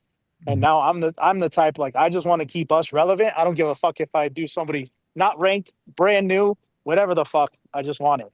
Yeah. And I want to defend it a couple of times, and I still want to go up to light heavyweight. I still will go against Wolverine or Hawaiian, whoever the fuck wins. Awesome, man. I mean, regardless, let's just say Frank and/or Justin calls you and says, "Who do you want to fight, Isaiah? Who makes the most sense for that next match?" Any of them, honestly. I would say Brandon Rhodes, Azael, Stunt Marshall, and Chief. Fuck it, and Chief. All of them. All of them. I will fucking all of them in the same night, bro. I'll fucking knock out Chief. Then we'll knock out Brandon Rhodes. Love you, man, but I'll knock you out. And then I'll get Azael. I don't know. He's got the little zombie walk, but I'll get Azael, and then I'll say Stunt Marshall for last, so we could all wonder if he has the chin or not. Well, I guess with the new rule, you're striking first on all of them, so could be fun, eh? There we go. Tournament. Let's go to the circus and have a whole tournament going. Yeah. No suspension. No suspension. I'll have zero suspensions, not getting hit, and just take them all out. Let's go. Yeah. Awesome, man. I mean, other than that, we see you keeping pretty busy. You're on social. You seem to be mingling and doing your thing and everything else. Being a good ambassador for the sport. I know it's something that you wear, your heart on your sleeve, and you got that belt on your shoulder and proud of it. Do you think more guys, whether they're champs or not, should carry themselves at a higher level as a professional athlete as you do? I absolutely, bro. It's you got to think, like, you get not just making the sport look well, it opens up more opportunities for yourself at the end of the day, bro. It's like I go to Nobu and I sit at Nobu, and these people are paying thousands and thousands of dollars. It's all about how you talk to people, how you're nice to people, how you treat people. And I get all this free food, and people just take care of me just because of the way I hold myself. I don't ask for nothing. I don't expect anything, but it's just the way you handle yourself. People enjoy you being around, and people will take care of you or help you. Sponsorships have came to me because of that. I mean, other opportunities have opened up because of it. Job opportunities have opened up because of it. I mean, I had somebody reach out to me recently, so you guys might be seeing me on another TV show. It's called The Floor, and I might be flying to the UK to go compete on this contest with Rob Lowe. So it's going to be fun. They're casting champions of all sports. So, of course, they found me on Instagram and they're like, hey, so Fox wants to put me on the floor. And they're like, hey, we want you as a champion on our show and compete for 250,000. I was like, all right, let's do it. So, I mean, opportunities like that, bro. You just present yourself right, handle yourself right. You don't go fucking party and smoking weed all up and down the strip in Vegas, fucking getting wasted the night before your match, fucking bugging the shit out of people. Like, just chill and hang out. Like, live life, bro. Enjoy what we have in this moment, and opportunities will come because of it. You don't have to force it, dog. Awesome, man. Great answer, man. Appreciate you as always for joining us, taking time out of your day. I'm sure you're probably in the parking lot of the gym, going to go smash some weights around or something. So we'll let you get on with it. And much I fun. just finished, bro. Time to go eat, dog. Eat In-N-Out, Flying Dutchman's. Onions as the bun or what? Onions at the bun. You already know, dog. Here we go. Appreciate you, man. Much love, buddy. We'll see you soon. All right. Thank you, guys. All right. Take care, man. All right, Ding. The champ just finishing up Isaih Quinones, guy that's always working hard. You know, if you take what he says at face value, he seems like he'll be sitting here for the next little bit as the division kind of fills itself out. I mean, look at the rankings. The only new entry into it right now is Daniel. You know, I think we still need to see a lot more from him before we can get him in the conversation with the likes of one Stunt Marshall, etc. We've got a bunch of, you know, OGs in the sport. I don't want to call them old guys, but John Davis, you know, Wesley Drain, AJ Hintz, you know, taking up spots in the division right now. And if you, you know, if you kind of get those names out there, there's definitely some opportunity for some new mix-up, I think, in this division in the first half of this year for sure. Yeah, I gotta say, man, this tonight's show was actually very, very surprisingly. I thought all the guests were on point. I thought that they were, you know, just prepared. I don't know, something. I guess I feel like announcements change everything, right? Now that we have like a North Star, something to look forward to, I think the excitement just rallies back. They're like, oh, these two fucking idiots are not just gonna ramble. They actually have a subject to talk about. So maybe we'll do a. Maybe we'll actually have an entertaining show. Who knows? Yeah. Do y'all like Champ goes first or no? Corey, I'll let you answer this first. You know what? I'm not 100% sure, to be quite honest with you. I mean, I get the aesthetic of it in a sport that, you know, how do you give the champ, you know, any extra, you know, benefit of the doubt? I guess this is how you do it. You know, I still love to see the coin toss live on stage, to be completely honest with you. I think it would add such intrigue to it. The champ going first, I mean, I guess the Vegas lines, but then also the one Isaih Quinones was a guy that's, you know, he missed against Brandon Bordeaux in his second title defense. And, you know, that mistake, you know, ended up being where he lost his belt. And so, you know, it's truly one of those things. And I get it, the rationale, the coin toss become less important over time. It's definitely a nice, you know, little memento for the champion, becomes less and less relevant. You know, as it goes on, and the percentage will see that, and Frank will tell you that as well. And I don't know, man. I mean, I don't know. I'm still up in the air. I'll plead the fifth on this one. I'm gonna say I don't like tipping the scales. I think fate should have it the way fate has it, and up until this point, the coin toss has played fate, and I think why not just keep it that way? I don't think it was like broken or working or not working, and you know, I don't. I mean, I appreciate that the champions get an additional perk. They get an additional perk in their paycheck, so I think that's enough. And obviously the honor of being bestowed and being referred to and acknowledged as the champion. So, yeah, no, I won't say I'm not I don't have a problem with it per se. What I will say is that I don't know that it was necessary. I think it was just kind of I was unexpected, is what I'll say. Mm-hmm. I wonder what sort of inspired such a change to take place now. But I mean, give him credit. I mean, you know, you think back to Abu Dhabi the first time around with the Crazy Hawaiian and Dumpling, and you know, the fans cheering, wanting one more round. You know, Dana and the crew go back to the Athletic Commission of Nevada, get that rule changed. You know, they're definitely proactive in trying to, you know, mold these rules over time to make it, you know, more entertaining, more exciting. And, you know, in a lot of ways, I think it could lead to some really exciting matches, and especially if you can get guys that can go up there and one and done. And we know that narrative now far in advance, and you can start storytelling and knowing, and you have that certainty. I think there's also something to be said about that as well. And all the excitement and the emotion leading up to it, is going to be, can the Crazy Hawaiian take the strike of Wolverine? Us knuckleheads will be talking about it every single week. And then when you're in Las Vegas, that's what's going to be, said, because you have that certainty, what's going to be taking place. And I think it's, going to lead to more storytelling as we kind of go on here. Yeah, you know what? I mean, I guess I didn't even think about this, but we're getting an announcement about 6 or so weeks, a little under maybe 6 weeks, until fight night. And so I think that we're going to get a slow drip of announcements for matches. Um, you know, what do you think the chances are we see a 5 round co main event on this one to debut this new rule, this shiny new toy, if you I will? think so, man. I mean, they move fast. I don't see why they wouldn't. I think we'll see it more often than not, to be completely honest with you. I think every opportunity that you get to, get these championship rounds in there, get people ready for that next opportunity. I mean, you don't talk about it, but if you've never got in the championship rounds and you get into a championship match, ooh, you know, it's kind of that unknown and that wild card for you. But can you give guys that experience leading into it? And I think a lot of the matches that go deep into it, I think some of the wars that Anthony Blackburn had, it just it's exciting, man, when it gets late into the match. Even Wolverine Allen Klingbeil. I mean, I know it was a championship match, that one as well, but that's because that's all we've had. But the matches that go those distance definitely add more intrigue into it, more wild card, more factors of where if you do commit a foul, it doesn't necessarily mean it's over as well. So think about that.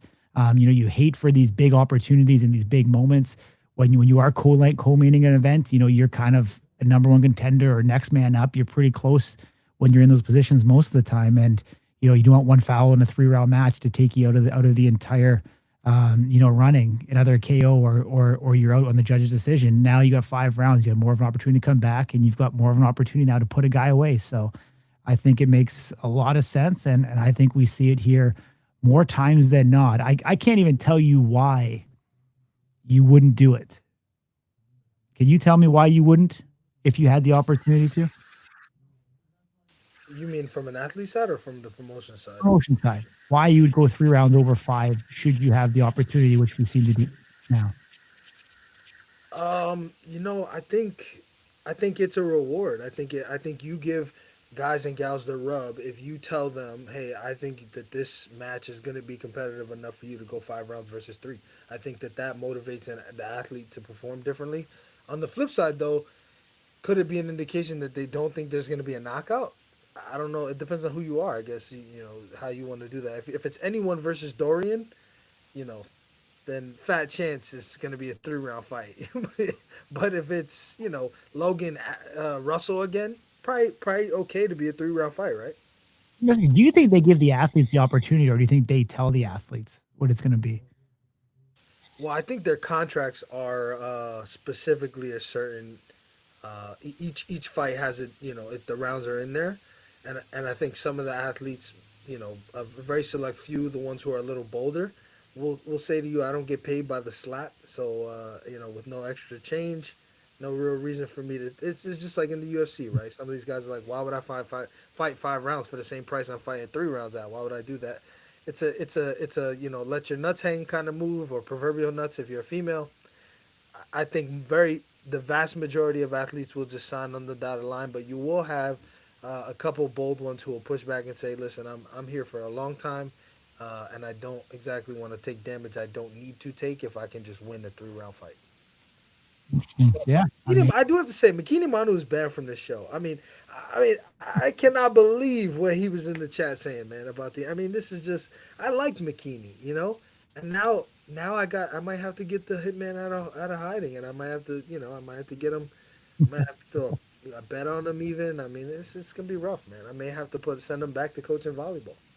Sad. Speaking of which, so let's look at the lay of the land here, if you will. Right, Wolverine's gonna defend his belt again. Last time he did that was in October, 4 or so months ago. Heavyweight was defended in the summer in July, so there's been quite a low there. Where's that at? Where's that belt at? Where's that champion at? Super heavyweight is coming up here on 8 months or so. Where's that belt at? Where's that champion at? What else do we have? Welterweight was defended. Robert Trujillo I get it. I mean, who would the guy be if it was? If he was the guy that was tapped, who would his opponent be? I understand the issue there, so I'll pardon that division. But where's heavyweight and super heavyweight at, man? The light heavyweight, welterweight, middleweight, they're all carrying the torch here. What's going on? In heavyweight or super? Heavyweight and super heavyweight. Where are these guys at, man? They haven't competed since the summer of last year. What's going on? Where are they at? Yeah, I mean, I think we're going to see from these guys relatively soon. I mean, you can't shelve these guys for too long. They're definitely some of the pound for pound, best guys in the sport. Damien DeBell knocking down everybody that they put in front of him. And I mean, it's not his fault that he's been so good and so dominant up until this particular moment. We got a guest here again. But I'm almost home too, guys. So you can see me a little better. I got to see the pretty boy's face, you know? What's happening? You got a little breaking news for us or anything, buddy?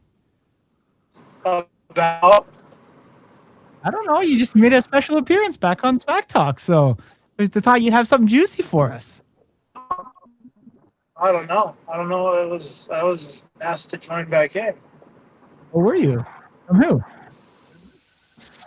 No, I think we might have had a miscommunication. I think we might have had a miscommunication, but it is great to see you. We're happy that you're heading home. I thought the same though. I thought you might have had something special going on there. Maybe you heard my comments about McKinney being banned from the show because of his blasphemous comments about the Yankees.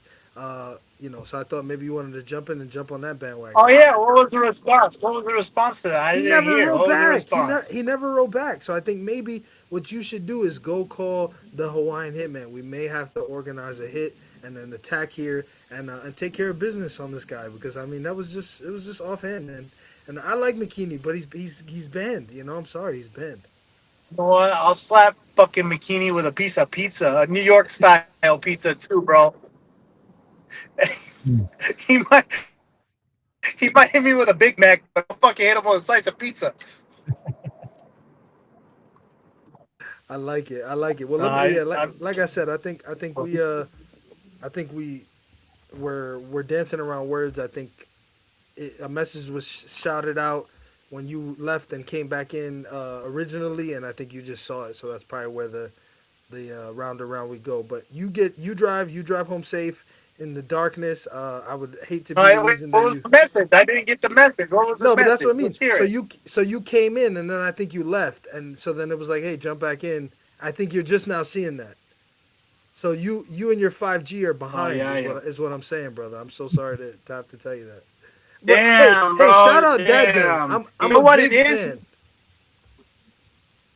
Hey, no, you know what it is, bro? It's this fucking Governor Newsom out here, bro. That's what it is, dog. Governor Newsom is fucking with all our fucking antennas and shit. Fucking, it's more of that fraud, bro. It's more of that fucking Somalian daycare fraud. You can. That's what fucking happened. You can clip that one. I'm gonna stay away from it, because I'd like to keep. I'd like to not get shadow banned, but.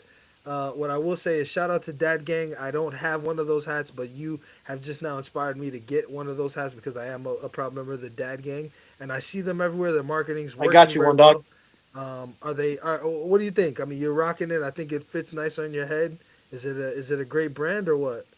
I love it. They send me a bunch. I got a code. They send me a bunch, and then I'll give you one. You got one now, dog. Look at that. It'll be my gift. The middleweight champ. I have Isaih Quinones privilege. It must be a New York / Puerto Rican thing. I mean, this is the respect. Now that's what it is, dog. Really never coming back on this show. Is there anyone else you'd like me to ban from the show while we're here, since we're just in the mood of giving?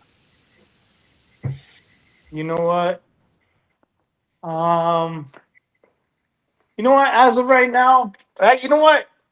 I hope to God fucking goofy ass 60-year-old man with a fucking eyebrow piercing is banned. Hopefully that little douchebag is banned. Fucking Terry Dunning, fucking wearing the same Nacho Daddy T-shirt he got from a restaurant for free. Can't even afford to pay his rent. Fucking probably living in a homeless shelter doing his fucking podcasts. I'll have to look up who that is. I don't exactly know who that is. Yeah, well. You know what? Scratcher. He is kind of irrelevant. Yeah. Supposedly me and Brandon Rose are going against each other, guys. That's the big news. Oh, is that a fact? Like it's wild, dude. But Stunt Marshall just came out here and said it was supposed to be him versus Brendan Rhodes. See, no, it's now. You know what? It's me versus Let's see, who would be a good one? It's me versus, let's say, who would be a good one? I can't even think of a good one now, bro. How about you and Logan It'd Green? be, you know what? Mitchell Sapp. Me against Mitchell Sapp. That's who it is. So most people are not gonna know who that is. That's a deep power slap lore. Like that's a good shout. I like it. I was thinking you were gonna go for a Robert Trujillo or maybe a Paul Teague. You know what? Scott. Fuck it. We're bringing Reese back. It's me and Reese. Hey man, Reese was at what was it? Reese was at Power Slap 13, I believe, in a Power Slap jersey. He was in a Power Slap jersey. It was the most amazing thing. And he was at Tough Enough, and me and him saw each other at Tough Enough, and yeah, he's been all over. Hey, since you're giving stuff away, some of that inked bread, you think you can send me some of that inked bread? You know, that keto stuff. I got you, dog. It's up there in the box. Look at that. I mean, this guy, he's just on the Next, I'll ask you for some money, but we'll do that privately. Hey, we'll do that. Hey, we'll do that when I'm getting that UFC money, dog. Well, you're well on your way. Keep winning matches. Ain't nobody want to see Slap for Cash again? Okay, these guys are going crazy in the chat. That's sad, bro. You want to know what's crazy, and not many people know this, is Crazy Hawaiian and Mitchell Sapp actually slapped against each other in Miami. Interesting. So, yeah, we did that. That was back in 2020, I believe. Me, Crazy Hawaiian, Mitchell Sapp, and a few other people. We went and flew to Miami and did it. Interesting. Was there a crazy story about Mitchell Sapp? Was it you that told me, or who said it? But after he got removed from the somebody in the head, I thought that was why. Oh yeah, no, I heard the same thing. It wasn't me, but I heard the same thing. But then there was like a whole crazy thing after that, where like he drove back from Vegas, but then his car didn't make it. Do you know about this or no? I don't know about this part. Okay. I'll just leave it at that. Then I thought it was you that Stop spreading rumors, Canada. You guys are supposed to be peaceful. You better chill before you end up like Greenland. Hey, I'll tell you what. I remember when our boy slapped Jesus. His car broke down though. He was driving. It was on Power Slap 1, and he was like, "You know what, Frank? I don't need a plane ticket. I'm gonna drive." And then his fucking car broke down halfway to fucking Vegas, and he almost missed the fight. It's Slap Jesus, man. I mean, anything could happen, dude. And the best part is he fucking came with the best energy. It was the happiest man on earth, just fucking walking around the casino with his damn boombox, getting kicked out of the casino. Bump box that he still has. Yeah. It may not work quite as well as it did, but he still has it, and he still has love for slap fighting in his heart. In fact, he did a gender reveal, which we posted, and as he got slapped, that revealed he is having a boy. So congratulations to the aforementioned Slap Jesus on the entry and welcoming of his baby boy. I don't know if it's his first child. Forgive me, but congratulations. Oh, man, there's no way. Very. Come on, man. No? No. Okay, that's fair. There's not a chance. There's probably a bunch of little Jesuses running around. what a one-liner. We're just going into the Power Slap archives here. You're like an encyclopedia. You've been around a very long time. What are we doing? What is this, Corey? I mean, this is like showing me what all I can see is a shitty iPhone. I don't really know what I'm looking at. Logan Greenhall saying March 6th. Who is? Logan Greenhall saying 4 hours ago. What could that mean? March 6th. That he's fighting March 6th? It says March 6th. ... Dang, I wonder who he would go against. I don't know. Could it be a bowling ball head in the middleweight division? I mean, if he comes down, I'm more than happy to do it. Would that be an interesting name, actually, if he could make it down? I mean, I know he's a bit of a bigger guy in the initial part, but I mean, you know what? He's really not. He's not much bigger. He's not that big. Yeah. No, he's slimmed down a lot. I remember he went from heavyweight to light heavyweight, and I think last time when we were all at the PI and stuff, he was walking around like 203. So I mean, it's not hard to do. I was walking around 203, 210, and I cut down to 185. He could do it too. I mean, would be Yeah, the he was a heavyweight. He was in like the high 220s, low 230s, so he wasn't that huge. Pause. Yeah, yeah, he wasn't a big heavyweight at all. So yeah, I mean, he does fit light heavyweight and my weight, honestly. So Mhm. we could do it. But guess what? If he tries to come to the division, he tries to hit me with that dirty ass slap fucking he hit Russell with, not gonna happen. Uh What oh, did you think was dirty? Hmm? that'll get some hits. What did you think was dirty about it? What do you mean? What do you think was dirty about it? Watch the replay, bro. I was even a slap on the chin. I mean, it was right under one's fellow swoop. Yeah, which is one of the rules. Don't target the bottom of the chin. Spoken like a true champ. I'd actually like to see you and Azael. I think Azael exited at like the worst time because the division completely turned over as he left, and obviously he's not had the greatest time at welterweight. Although I think he probably could refocus and get himself back out there. It just doesn't excite me. The division's very shallow. There's maybe 2-3 guys that are kind of swirling around each other in Manny Muniz, Cole Young, and Anthony Blackburn. I just feel like if I was him, I'd cut my losses, get a little fatter. He said his wife likes it, so make the old lady home or happy, excuse me, and then go back up and compete, man.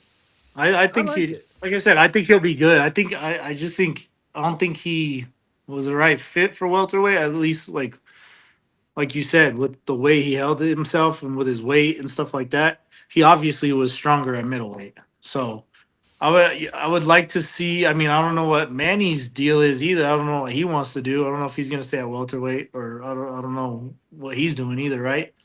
But Azael Manny again would be awesome.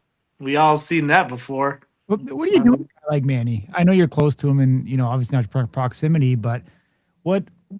I mean, what's really left for him to do, man? And like, do you ever get the belt back. Get the belt back. you see a day that they give him a chance to get a shot at a title again? I do. I see them giving him a shot again. I mean, him and Cole Young would be an awesome match. That would be dope. I would like to see that a lot. That would actually be exciting. I mean, Manny deserves it. Manny's been at the top for a long time. I mean, he's been in since day one. I mean, who else deserves it right now besides Manny? Wait, so I guess you're forgetting that Manny and Cole have already competed, Oh yeah, fuck, I did forget that. Shit, and Manny I and forgot Manny's beat about. him. Yes, I actually forgot about that. Damn. So you take Manny, who's in a weird spot, right, because of Blackburn.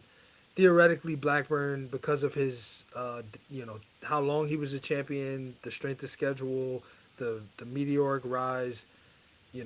Theoretically, you have a good argument for a rematch.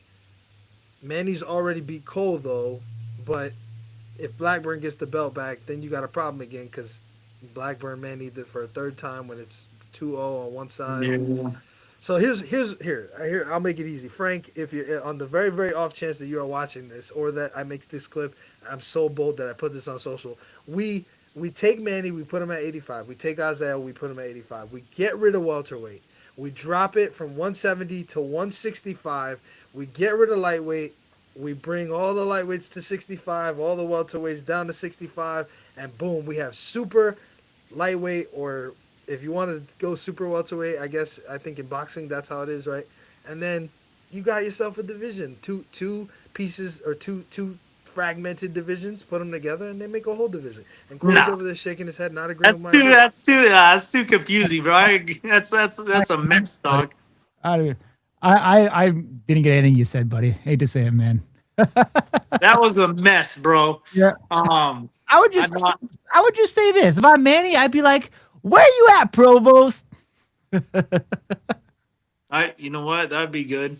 Oh, forgive me, I forgot Provost. So Provost, I guess, is technically in that picture because he beat Azael. Azael was coming off a championship opportunity. I mean, did Provost and Manny ever fight? I mean, No, Let me check. Let me check the archives here. I mean, those, no, I don't think they ever have. They did not. yeah. I mean, I don't know, dude. We're going off the rails now. No, that honestly, to be honest, to make our division exciting again, since we do have a couple people out. This guy's got to go down. It's got to be Green. Yeah. I mean, Simon said he would. Maybe I don't know. Could Blakesley go down? I don't know. I think you got to see somebody.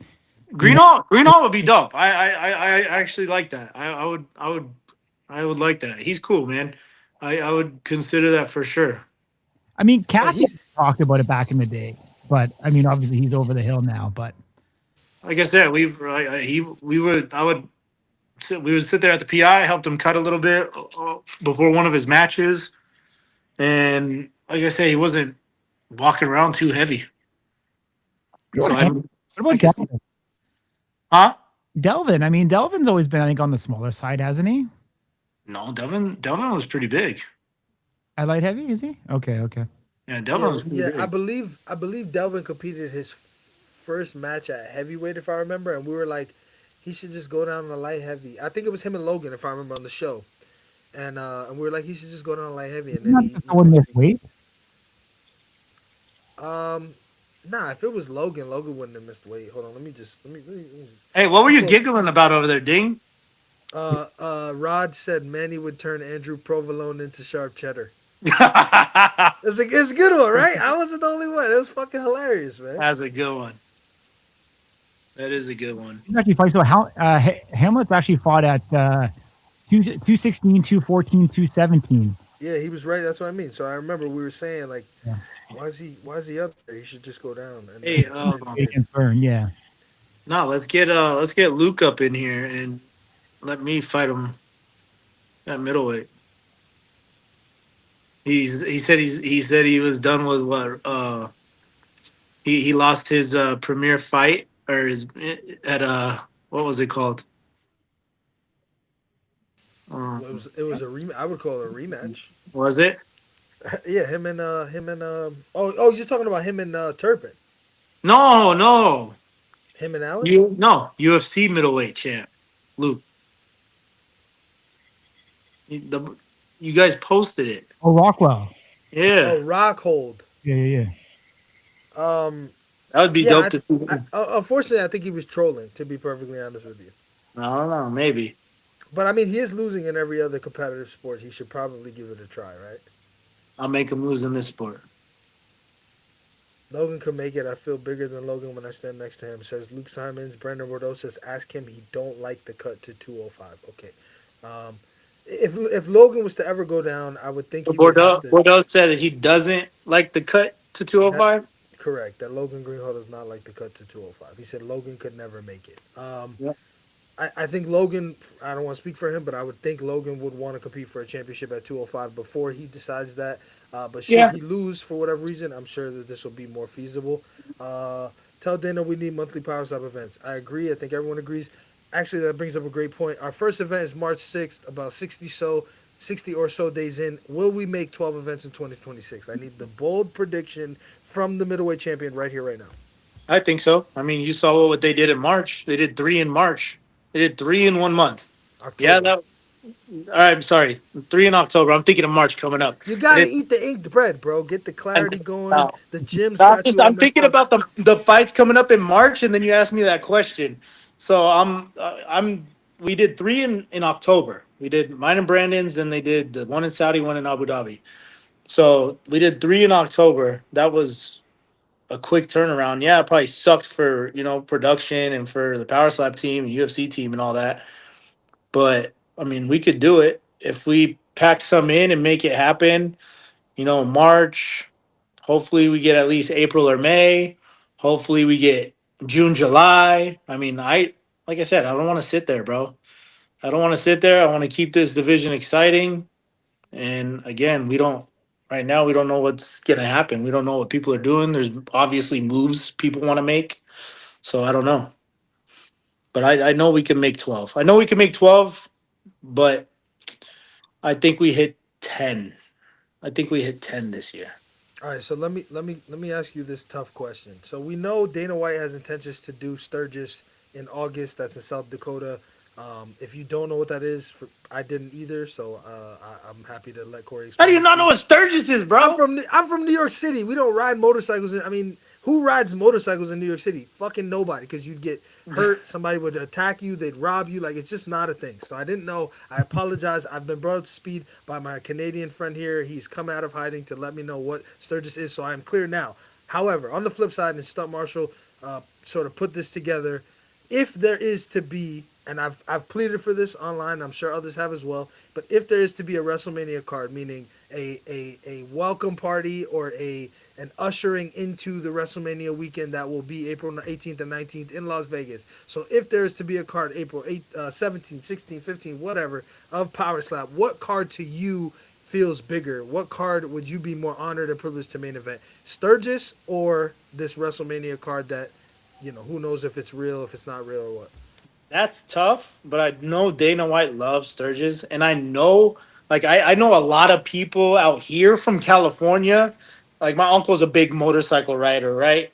And they're the crazy type. They get huge groups that all go right out to Sturgis, and that is a rowdy fucking group of people. You guys want to see some crazy rowdy guys that will get so pumped over this? I mean, that's the place to do it. To be honest, I would rather do it in Sturgis. So, depending on how everything goes, like I said, I'm not going to be March. I mean, I haven't gotten a call. I'm not going to be March. If they have one in April, I don't know if I'm going to be in April. I would love to, but let's set this matchup for me at least, because I'm going to stay the champ. So if they give me fights in May, June, July, I'm staying the champ. So give me August.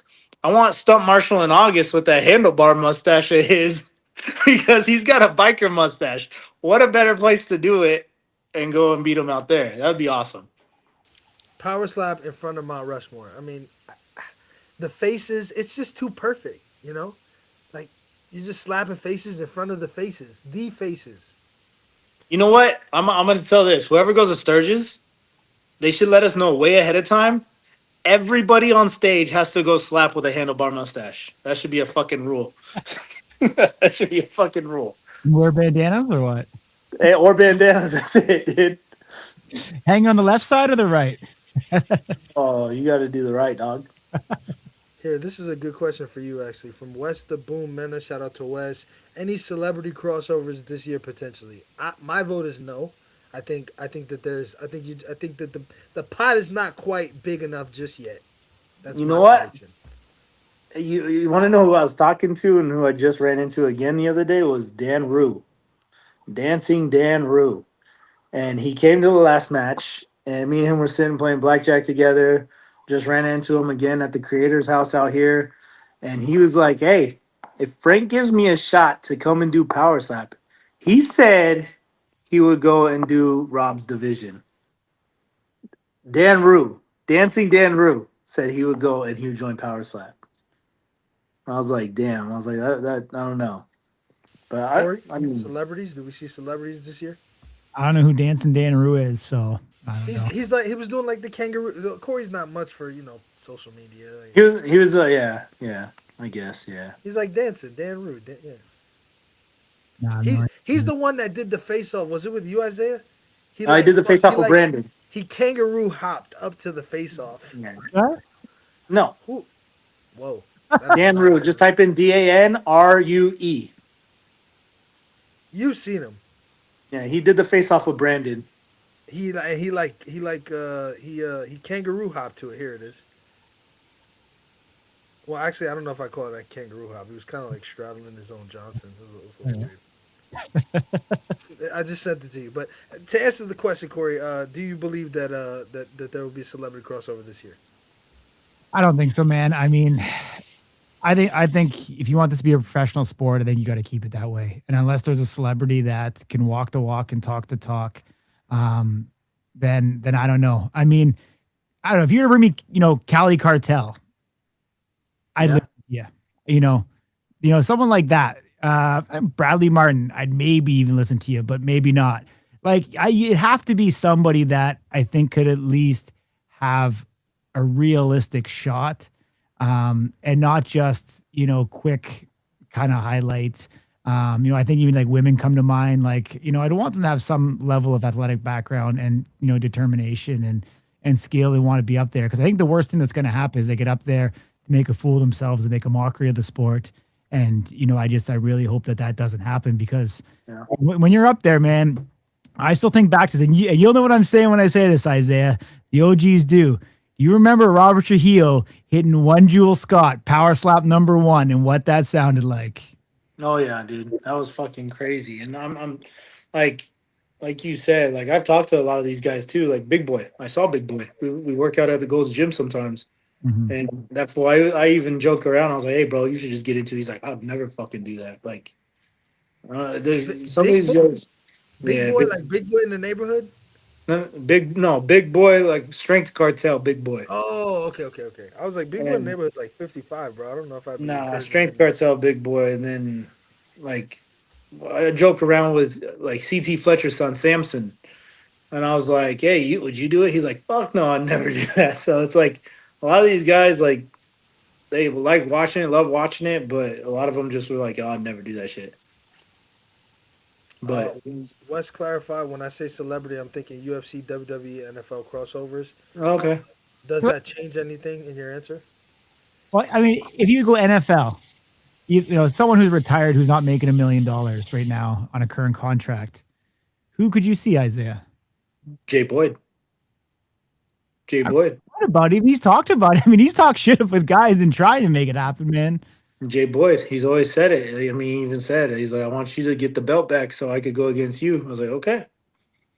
So I mean, but it's up to. I mean, I know he had talks with Erica, but I mean, now it's a new game and stuff, and I don't know how serious it was, but he was always told he would get a shot, but I don't think he'd get a title shot right off the bat. But I mean, bring somebody in like that. I mean, he's athletic. Everybody knows he's athletic, so might as well. But again, let's see if people could take a hit.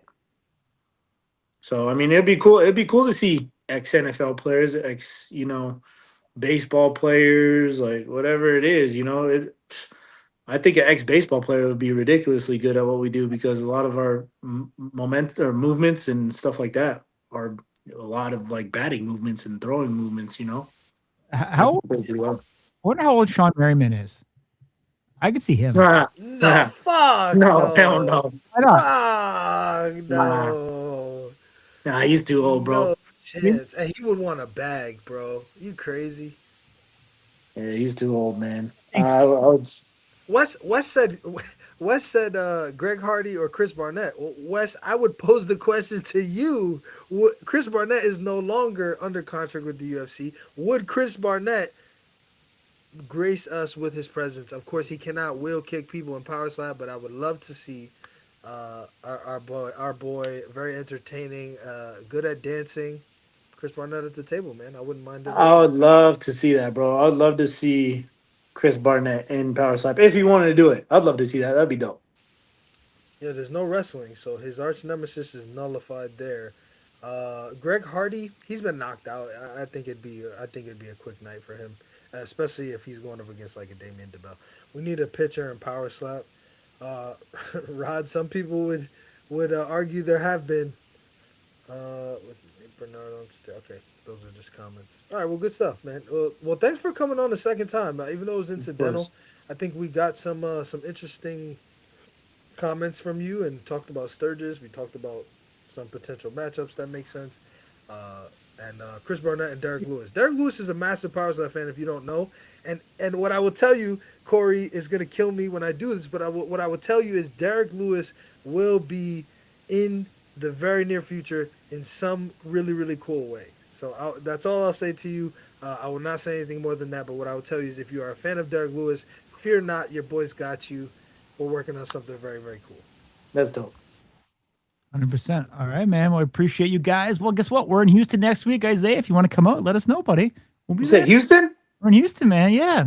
You're working a little OT, doing some dirty boxing stuff, man. I wish, dude. I wish I could get the time off. We're trying to get this NASA contract right now, sending shit to the moon right now. So. Oh yeah, nice. So somebody did. I don't know if you did something. I don't know if you showed it in your background by accident, but somebody did ask, "Does Isaiah work for NASA?" So I think you just clarified there you do not work for them directly, but there is obviously some sort of relationship there. That's probably G14 classified, so I won't ask any No, no, questions about it's it. not But classified. It's Mars rovers, Moon rovers, and before that, I was working on Virgin Galactic spaceship, the one that takes people to space and gives those flights. But now I work on Mars rovers and Moon rovers, a place called Astrolab, and we're contracted by NASA. We're actually contracted by a space company up in Canada and a few other places. So yeah, now we're just waiting for this last NASA contract. So we're pushing hard and yeah, so working with NASA but for a different company. look at that, doing very cool stuff by day, slapping people by night. So just to recap here, you owe me a Dad Gang hat, some inked bread, and 25% of your next purse. Is that correct? When I make UFC money. Don't leave yet. Don't leave yet. You know, you Uh, can hate me or love me, but just gonna bring somebody in. Look who it who's is. this guy? Who's this guy? Yo, what up? What's Can up, y'all see man? me? Yeah, Nothing much. They said to come in here and call you out for the middleweight title fight. So, Call but me out. yeah. See, okay, I'm 230 right now, so I still got to cut down to 205 for what I got going on. But I could get to 185, but it's gonna take me, a All little right, bit. I'll give you a deal. I'll give you a deal, All dog. right, I will all right. accept the match between but you have to do one thing first. You have to compete against one person first. It's gonna All be right. against it's gonna be you and Chief. And I'll take the winner of Oh, that. why are you giving me a gimme, dude? Dude, whenever I've been in light heavyweight, I initially was like trying to get into middleweight, and because I was like 190 or so whenever I originally was doing power slap, and then they were like, "No, we want you at light heavyweight." So I'm like, "Dang, I got to go against bigger guys," and I still knocked out the people in on season 3 and all that, and I'm like, "Dang, okay, I'm Okay. hanging with the bigger guys." All right. And I'm like, so now Here's whenever I see everyone in middleweight, I'm like, dang, I should be able to knock everybody out. except for me. I'm too strong. Yeah. I'm too strong for that. I have a Well, stronger chin than Alan Klingbeil, bro. I have a stronger chin than anybody dude, you've been against, actually. So dude, I'll tell you man, this though. my You mentality against Allen was I should have went into that match a little bit more respecting his, his power's not that great, but I didn't respect it enough. but you and Brandon Rhodes, or you and Azael. How about that? At least I feel like at Those two. least Azael or Bordeaux, because on the show, me and Brandon Rhodes were possibly gonna fight, and he got scared and was like, "No, dude, like he didn't want to fight All me." right. Hey, you hear that, Brandon Rhodes? He said you're scared, dog. So I think That's the there you go. time on the episode he got drunk and started going crazy and making a tantrum. It was because our names were the only ones left in the light heavyweight section. He was like, "Oh no!" And he had just seen me knock out Caesar, so he's like, Damn, Brandon Rhodes, you hear that? Shots fired, bro. So I think that's the matchup then. I think Brandon Rhodes and Luke, and then the winner of that gets the championship shot. but it's like I still have so much to do at light heavyweight, but you know, if the door is open, I'm down. We're here, but and I can't speak for Brandon Bordeaux. I just keep saying all these guys because last time, like I said, last time I talked to Brandon Bordeaux, we didn't know what he was going to choose to do. So I still don't know what he's going to choose to do. So if it's Brandon Bordeaux, I mean, it's up to him. Hopefully he's in here, still around, but he could answer that question if he would go against you, and then we decide from there. Yeah. Then I just stay on a super tight diet all the time, though. That's the only part that sucks. I have big legs, You're a pro athlete, so buddy. Come on. I know. But see, I kind of, the extra body fat staying in between 15 to 20%. It's kind of like good for like getting hit in the head. I feel like the extra fat's protecting my brain. Yeah, So but you were 190, dude. Were you not? I know. But I was like in between 5 and 10% body fat at 190. I can do a little water cut and make it though. But I know. I think if anyone could make the middleweight division great again, it might be one Luke Simons. No, I can definitely get there. And so, what are you talking about? It's already great. I'm the champion, dog. No, yeah, it is great. It is To be great. fair, you The just said it was see, stale. We gotta stay consistent. You did just say it No, was no, no. stale. I said it is at a standstill. That does not mean the middleweight is not great. I do agree. Isaiah and Brandon Bordeaux are like holding it down. Like, there's not anyone. It's like Still to this day, there's I think. another. They're on that extra level. And still to this day, I think middleweight is the most exciting matches of all. I think so. Heavyweight, No, bro. light heavyweight. Heavyweight. I'm calling an audible. Heavyweight has so many Heavyweight's people. good. Yeah. Come on, come on. I listen. I get it. It's your division, but can we please be honest? Heavyweight. I'll just name them here. Let me just help you. Let's hear Jujar, it. Pono, West, Damian, Dorian, Corey. Feel free to step in here at any point in time. I said Jujar, Jordan, Oasis, Johnny Magna. Let's I think think who as else. of right now, it's heavyweight, but How do you Okay, think it's the middleweight most or light exciting though? When we heavyweight. have the most finishes, the most knockouts. Yeah, but name me 3 exciting matches that the fans want to see in middleweight right now. Oh no. We're saying when we have matches. I'm What? saying when we have matches. I'm no, not saying no. that, I'm not saying a match, a specific match But that's is what the most exciting. I'm not saying like, hey, Brandon Azael is going to be a super exciting match. I'm talking about middleweight matches in general with what's going to happen to somebody in a middleweight match. That's what people like to see. We have the Or- most knockouts. We have the most excitement. We have the most sitting on the edge of your seat moments. That's what I'm saying. Okay, all right. Let Oh, me say why this. hasn't there been a catchweight fight yet? I want to see like 195, me versus Isaiah, or Brandon Bordeaux or Rose. That'd be cool. A catchweight fight. Yeah, I think you're on your own in that one, Luke. That might be. You might. Yeah, yeah. You're gonna have some trouble getting anybody behind that one. I wanted to fight Alan Klingbeil at heavyweight for no reason. So No, because Just I was like cause maybe no one. Allen's fat, but Allen stays smaller. So I'm just giving you a hard time, man. see, whenever I get a little bit bigger, I don't look fat or nothing. I just get a little more bloated, a little less abs, less sharp. So I'm like, if y'all want to stay at 220, 230, I'm down. But Isaiah, off memory, name me the middleweight top 10. Like right now, Yeah, it doesn't have to be in order. Just give me the top 10. Who's in it? Isaiah. No, I'm just kidding. I'm just kidding. We got what? We got myself, Brandon.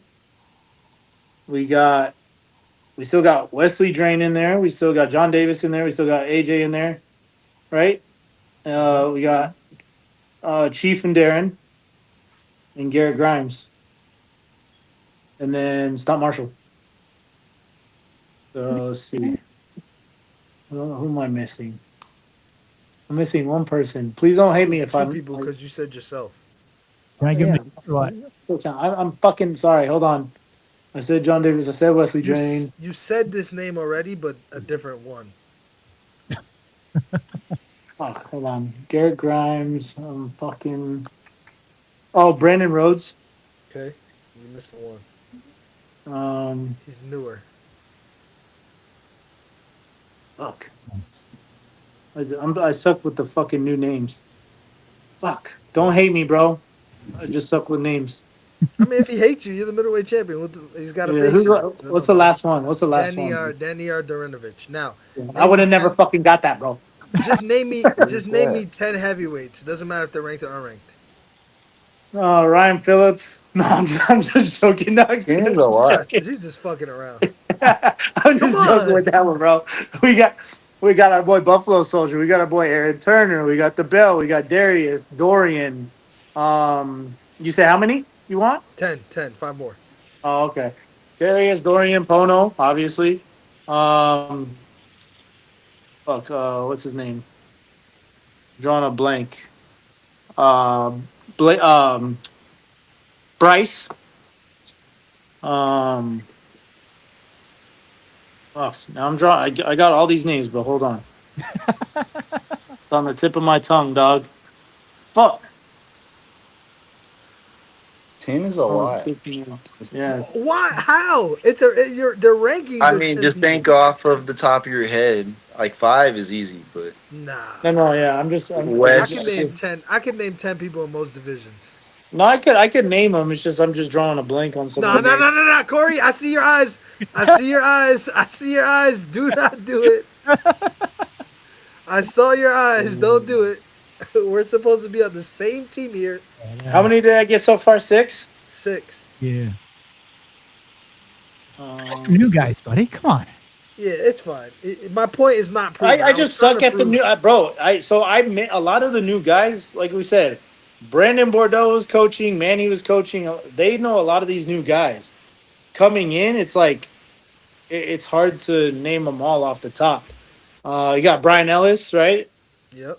So I missed that one, but I got him obviously. Fuck, I just can't think of all their names right off the bat. Yeah, I'm drawing a Well, blank.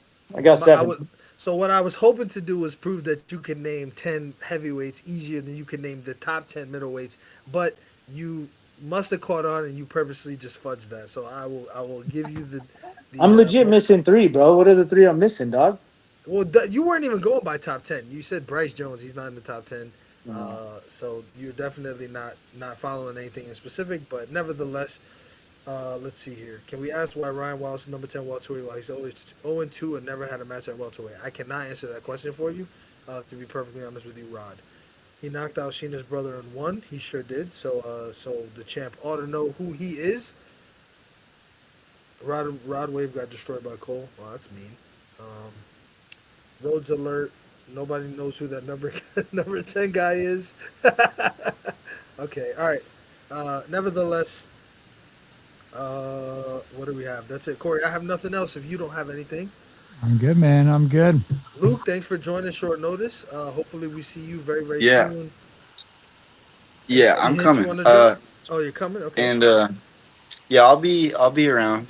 Y'all see some soon. And middleweight, it's on the I'm thinking about it, but like I don't know. It's just like so much dieting to get down. I already have to diet to get down to 205, which is not hard to get to 205. But then it's like, okay, now I gotta start really actually tightening up on the junk food, and I like running off most of my food that I eat. Listen, So. tighten up on the junk food. Go against, like I said, Brandon Rhodes.